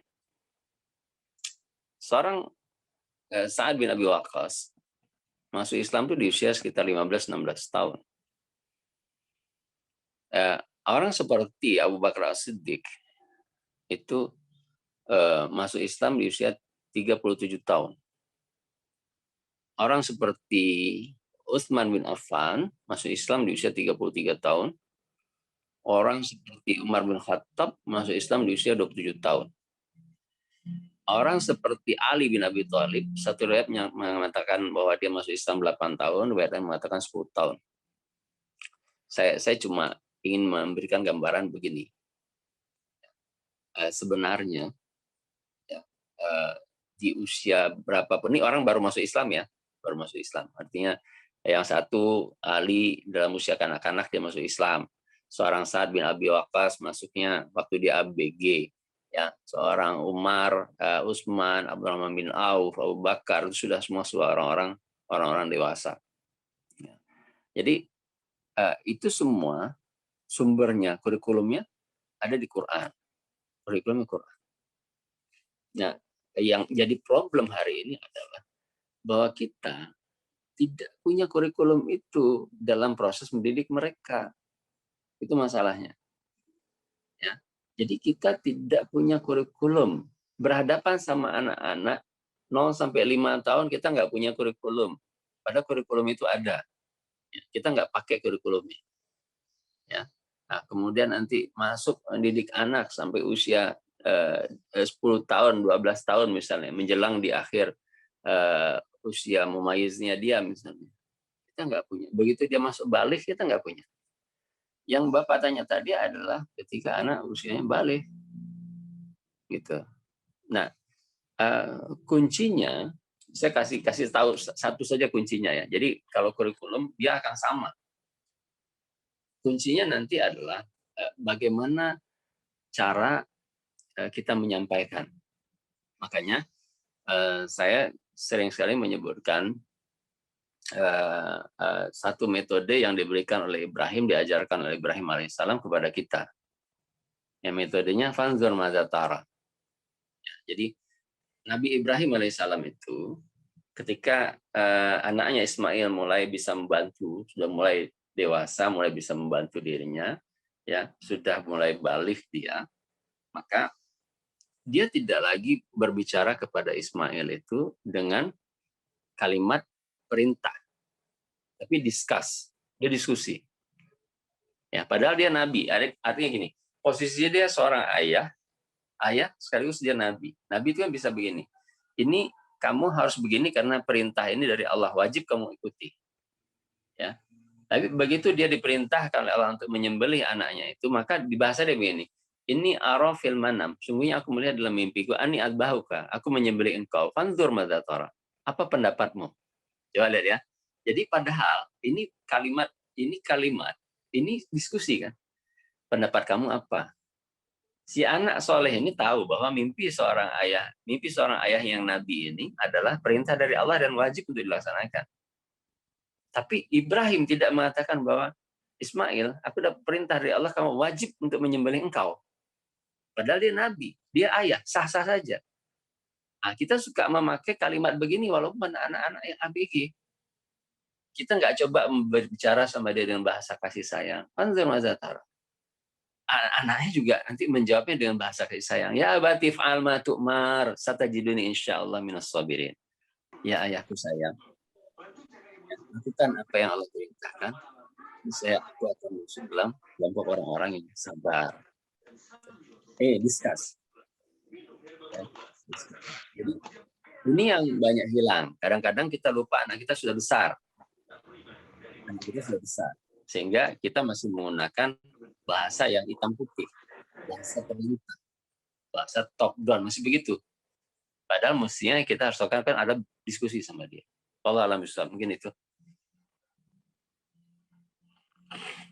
Saya kembalikan ke Pak Ami. Ya, terima kasih Ustaz Elvin. Masya Allah, tadi ada yang bilang bahwa durasinya kurang. Dan memang kurang ya, karena memang kemarin dari Ustadz Briannya, Ustadz Elvin itu cuma 1 jam gitu. Dan ini bonusnya ya sampai 20 menit ya, Alhamdulillah. Dan ya mudah-mudahan kalau Ustadz nanti berkenan dan kita diberikan umur lagi oleh Allah, rezeki lagi, kita mungkin insya Allah bisa silaturahim lagi ya Ustadz ya. Ya, ini jazakallah khair, ini sudah hadir di sini. Mudah-mudahan masih siap sedia membimbing kami ini ya, karena memang ini baru awal-awal ya Ustadz ya, jadi umum sekali lah baru belajar ilmu kita seperti itu. Banyak sekali pertanyaan nanti nggak bisa dijawab semuanya, dan insya Allah kalau ada yang masuk di belakang-belakang nanti akan ada videonya. Terus kemudian nanti akan di-share ke teman-teman yang sudah daftar. Jadi dari awal silakan nanti untuk simak aja videonya. Nah seperti itu mungkin. Yang terakhir karena kita sudah nggak bisa ada jawab pertanyaan lagi. Ini waktu Zoom kita sudah disetting ya. Mungkin sedikit kesimpulan dari awal sampai akhir sedikit saja. Jadi ini luar biasa sekali, sangat menyeluruh. Jadi intinya itu ya, dari Ustadz Elvin tadi menyampaikan bahwa yang terpenting itu teladan, dan kemudian nanti ketika bicara teladan, kurikulum dulu dari Al-Quran, teladan, peran di Al-Quran tentang seorang wanita itu paling banyak apa, dan ternyata paling banyak sebagai istri. Terus kemudian peran yang paling banyak di Al-Quran dari seorang suami itu sebagai apa, ya sebagai suami. Terus kemudian ketika berbicara ilmu, maka dari telinga dulu ya, dari pendengaran terlebih dahulu. Terus kemudian teman-teman ditantang untuk kemudian kita belajar lagi surat At-Tahrim. Ini inspirasi tentang keluarganya luar biasa sekali. Ada 3 model sekaligus yang diberikan di surat At-Tahrim itu, tentang bagaimana ada istri yang bermasalah, terus kemudian suami yang bermasalah, dan baru kemudian Allah kasih model yang ketiga itu adalah tentang keluarga ideal. Nah, jadi mudah-mudahan ya nanti kalaupun nanti teman-teman masih ada waktu lagi, kita akan bahas selanjutnya tentang surat Tahrim ini. Ini inspirasi yang luar biasa dari Ustadz Elvin. Ya mungkin kita cukupkan sampai di sini ya Ustadz. Mohon maaf ini atas segala kekurangannya. Dan ini mungkin tadi ada beberapa mati sinyal karena Ustadz Elvin dari Bogor Ustadz ya. Dari Bogor. Ya, kami dari Bandung, terus kemudian pesertanya dari seluruh Indonesia ya. Dari Sulawesi Tenggara, Jogja, banyak banget dari yang lainnya. Mungkin itu saja yang bisa saya sampaikan, dan sampai di sini saya memandu acara ini. Mudah-mudahan berkenan dan mudah-mudahan ini diterima oleh Allah Subhanahu wa taala sebagai amal ibadah, dan mudah-mudahan kita semuanya dikaruniai cinta terhadap Rasulullah, terhadap Al-Qur'an, jadi keluarga Al-Quran, begitu ya, seperti Ustadz Alvin. Nah, Amin. sebenarnya tadi itu saya ada pertanyaan yang penting banget, cuma nggak ada waktunya lagi, mungkin lain waktu ya. Itu saja. Saya lanjutkan untuk ke MC, untuk selanjutnya di MC ya. Saya sampai di sini saja mengajar acara ini. Begitu mungkin saya lanjut ke MC, silahkan MC untuk Terima kasih melanjutkan. Ustaz.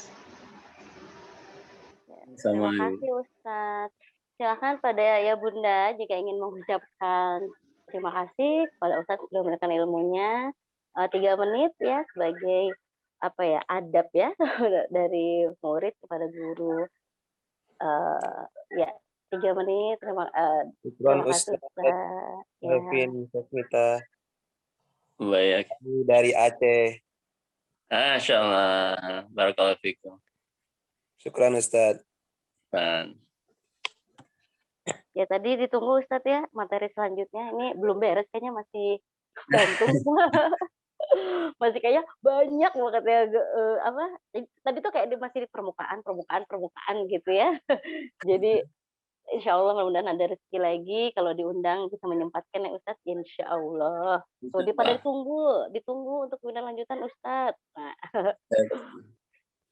Amin amin. Syukran jazakumullah khairan. Barakallahu fikum untuk semua doa-doanya ya untuk saya dan keluarga, begitu pula untuk antum sekalian insyaallah. Ya mudah-mudahan apa yang saya sampaikan punya banyak kebaikan untuk saya dan antum semua. Saya pamit izin undur diri ya Bunda sekalian. Ustadz, terima kasih sehat-sehat. Salam untuk keluarga dan semuanya semoga bisa meniru keluarga Ustadz. Ya. Assalamualaikum warahmatullahi wabarakatuh. Waalaikumsalam warahmatullahi wabarakatuh. Ya. Waalaikumsalam.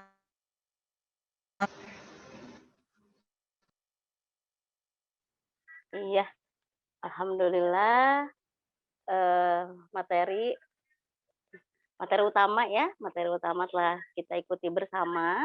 Nah, terima kasih kepada ayah bunda yang masih stay karena ini masih ada nih pengumuman terakhir ya yang ditunggu-tunggu door prize. Tapi sebelumnya ini saya ada sedikit pesan sponsor ayah bunda. Ternyata waktu pas saya ngikutin materinya tadi, ini kok kayak apa ya? Padahal belum nggak janjian gitu ya sama ustadznya.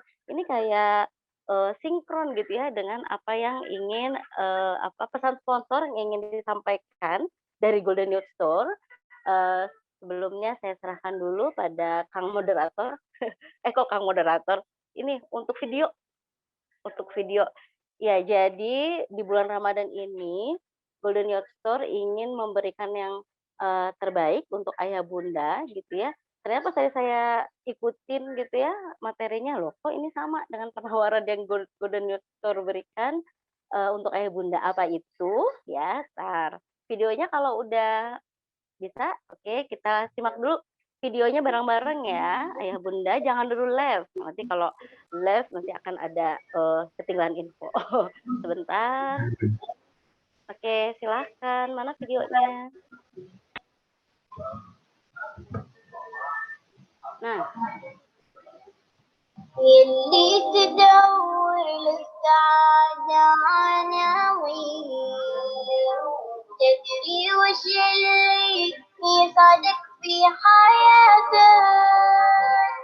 لا ضاق بصدرك من يسار ويمين اجمع بكفينك جميع أمنياتك وقبل قلبك مجموع المصلين تلقى السعادة كلها في صلاتك يوشك مرضايتي أبلك ربع رايتي صعبت الدنيا سعيد سعادتك سعادتي.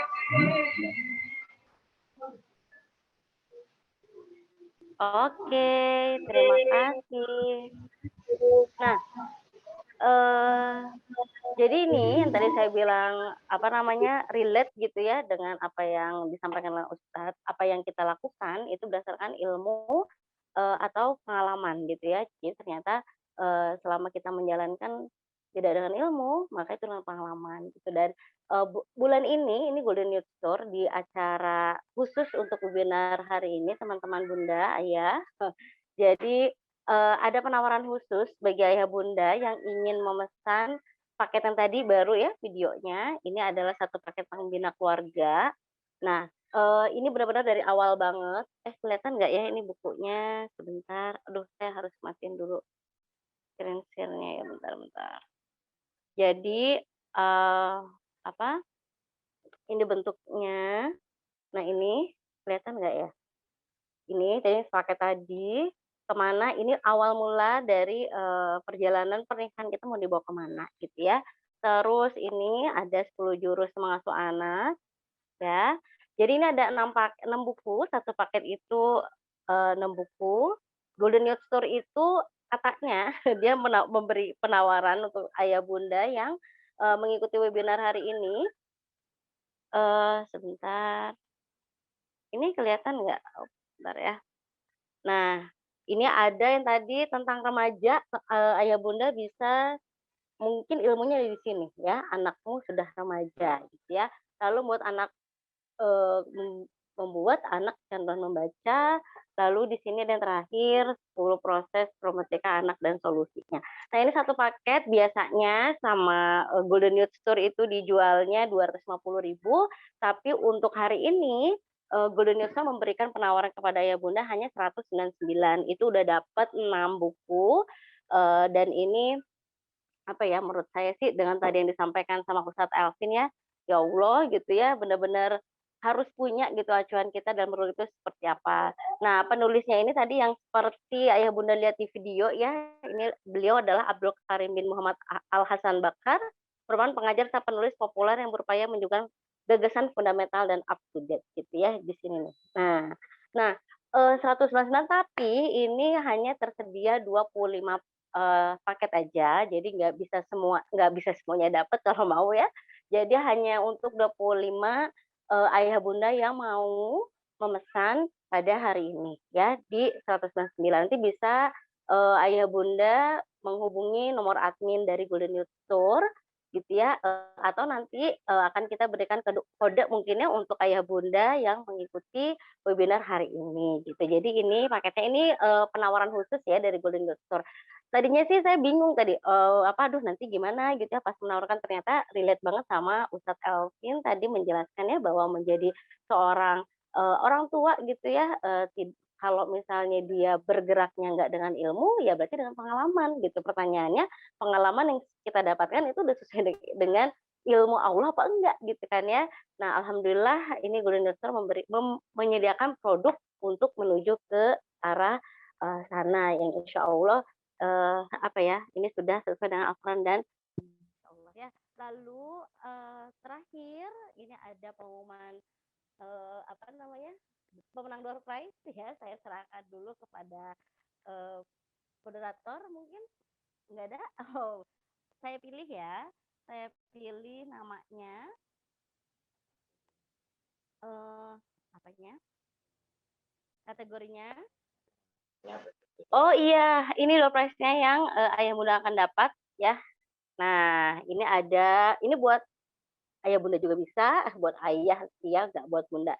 Ini ada topi UAS, ini ada I Love Prophet Muhammad, gitu ya. Terus ini juga ada, ini bentuknya baseball, kalau tadi ini topi UAS. Lalu buat putrinya mungkin karena warna pink, ya. Ini baseball, ini hip hop nih topinya. Nah, ini ada 5, ya, ada 5. Satu lagi itu adalah kaos. Nih, kaos Imaduddin Zangki. Nih, ya jadi ada 5. Siapa aja pemenangnya? Sebentar. Saya akan keren topi dan kaosnya. Ya, siapakah yang akan dapat ya? Ada 5 orang yang nanti akan mendapatkan door prize ini. Oke, saya pilih dulu ya. Saya pilih dulu tadi yang pertanyaan pertama Mas Wahyullah ya. Mas Wahyullah nanti tolong ditulis alamatnya di mana. Oh, ada tambahan lagi ternyata. Sebentar. Ini bertaburan door prize. Mau paket bukunya, Mbak? Iya, boleh. Nanti, Mbak Fitri ya, nanti bisa, menghubungi admin. Ada nggak nomor adminnya? Nomor adminnya mungkin bisa di-share kali ya? Ya ini nih, dapat buku Menjadi Pemuda Hebat, ya. Nih, ini Menjadi Pemuda Hebat, ini komik dan ini, buku, ya, ini seri satu. Yang udah sih mereka itu anak-anaknya, yang udah beli buku ini, alhamdulillah pada Topi yang mau warna abu-abu, ayo dapat nggak ya door prize-nya? Ya jadi door prize-nya ternyata ada 7 tadi, Golden Youth Tour tiba-tiba memberikan 2 buku lagi, siapa ya pemenangnya? Mau dapat topinya juga, waduh gimana nih Golden Youth Tour ini pada mau dapet? Mau komiknya? Kita lihat dulu ya, siapa pemenang door prize-nya. Sebentar, kasih waktu 5 menit dulu ya. Saya mau kocok-kocok dulu. Siapakah? Pesan buku Kak Iis ya? Heeh, boleh pesan bukunya ke Kak Iis karena Kak Iis salah satu admin dari Golden Youth Tour. Terus kalau yang, kalau teman-teman yang belum pernah, mmm, belanja di Golden Youth Tour, itu boleh sematkan WA. Di situ, alhamdulillah sudah punya bukunya Menjadi Pemuda Hebat. Oke, gimana coba Bunda Fitri kesan-kesannya ya? Nah, jadi ini, yang belum pernah belanja di Golden Youth Store, teman-teman boleh menyematkan, WA-nya, nanti akan dihubungi oleh admin. Bagi yang sudah, nanti boleh hubungi admin untuk pemesanan buku yang tadi ya, yang satu paket ini nih, yang ini yang hanya 25 paket ya, yang hanya 25 paket aja yang harusnya 250.000 khusus hari ini di webinar hari ini, itu 199 aja ya. Oke, sebentar kasih waktu dulu ya, 3 menit untuk menentukan siapa pemenangnya. Jangan pada live dulu, wait.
إله إلا هو فهل أنتم مسلمون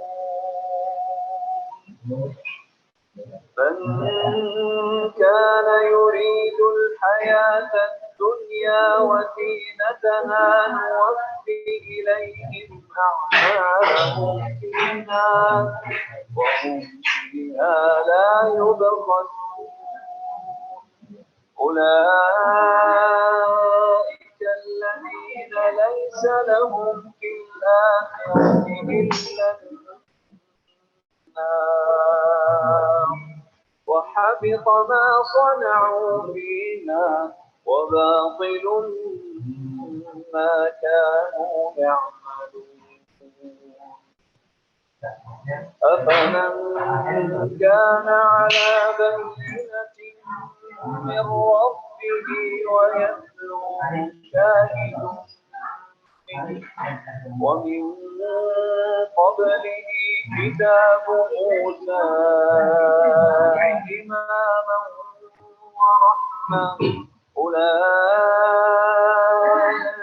يؤمنون به ومن يكفر Oke, saya balik lagi. Ini yang, ini yang masih ada ya. Jadi kalau misalnya, namanya nggak ada, orangnya keluar, masih ada kemungkinan untuk menang untuk yang lain ya. Jadi, nanti kalau misalnya disebut namanya, langsung Open mic nggak apa-apa.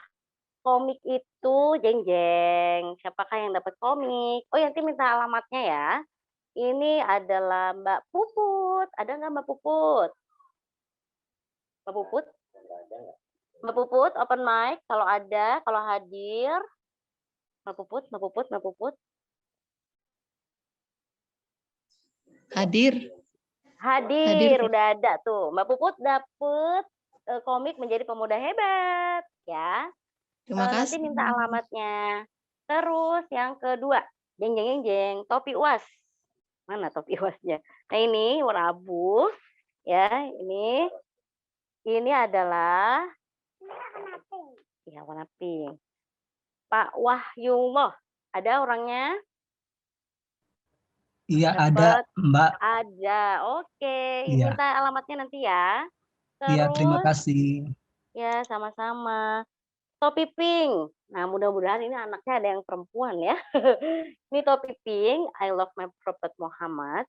Itu Mbak Siti Hajar. Ada Bunda Siti Hajar. Ada nggak?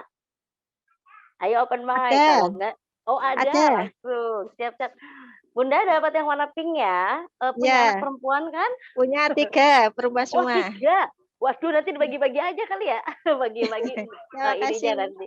Ya, nanti minta alamatnya. Terus ada kakak di sana. Lalu ada topi hip hop. Nah, ini yang warna navy ya, biru dongker itu Pak Ahmad Nur. Ada nggak? Pak Ahmad Nur, cek. Ada. Ada, Halo, ada. oke. Siap. Nanti minta alamatnya ya. Lalu Ya. ini kaos Imaduddin Zangki. Ini satu-satunya. Siapa yang dapat? Pak Arif. Ada nggak Pak Arif?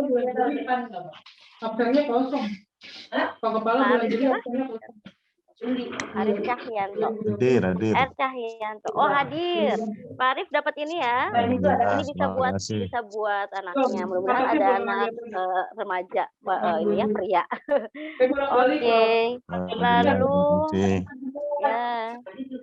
ya. Dua lagi ya. Topi UAS lagi. Ini siapa yang nggak di-mute ya? Takut ke ini suaranya. Satu lagi ada topi UAS warna abu-abu. Ini untuk Mbak Fitri. Ada Mbak Fitri? Mbak Fitri, Hadir. Hadir, alhamdulillah. Mbak Fitri punya anak laki-laki nggak? Kalau nggak punya laki-laki, buat suami lah ya, buat ke masjid, oke? Lalu yang terakhir ya, ini door prize terakhir 7 ya, harusnya 5 jadi 7, buku MPH. Nah, buku MPH ini sebenarnya jadi komik itu adopsinya dari buku MPH ini. Alamat dikirimnya di mana? Nanti boleh ditulis di situ aja deh, boleh tulis di chat. Sama nomor WA ya, khawatirnya nanti Zoom-nya ketutup, terus ketutup informasinya. Kalau ada nomor WA, ya nanti kita hubungin ke nomor WA untuk minta alamatnya. Jadi nomor WA saya ini Mbak, gitu ya. Alhamdulillah. Nah, ini untuk Mbak Purwanti. Mbak Purwanti hadir nggak? Hadir, Kak. Terima kasih. Dapat ya bukunya. Dapat door prize-nya. Oke. Iya, Ya. Ini sudah mendekati jam 3 ya, nggak kerasa karena di jadwalnya itu kita sampai jam 2. Mudah-mudahan apa yang hari ini kita dapatkan itu bermanfaat ya, menjadi jawaban dari doa-doa kita mungkin selama ini. Ya Allah, tunjukin saya tuh pengen jadi orang tua kayak gimana, saya ingin mendidik anak itu harus seperti apa, tolong tunjukkan jalannya gitu ya. Mudah-mudahan acara hari ini merupakan doa-doa ayah bunda semua gitu untuk apa ya, karena nggak ada yang sia-sia ya, semua itu ya sudah Allah atur gitu ya. Oke, jadi nanti yang udah dapat door prize boleh ditulis alamat dan nomor WA di kolom chat. Bagi ayah bunda yang tadi ingin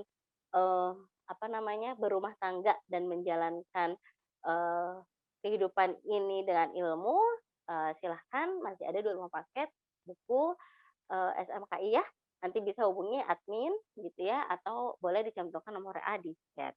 Mungkin begitu saja cara kita hari ini. Nanti mohon izin menginformasikan jika nanti bulan depan gitu ya, komunitas parenting Rahila ini akan mengadakan webinar serupa gitu ya. Mohon ditunggu undangannya. Akhir kata saya mohon maaf sebagai MC jika ada kesalahan atau mungkin ada hal-hal yang menyinggung ayah bunda semua. Ya, alhamdulillahalamin. Kita tutup dengan ucapan hamdalah, alhamdulillahalamin, dan doa akhir majelis. Subhanakallahumma wa bihamdika asyhadu an la ilaha illa anta astaghfiruka wa atubu ilaik. Assalamualaikum warahmatullahi wabarakatuh.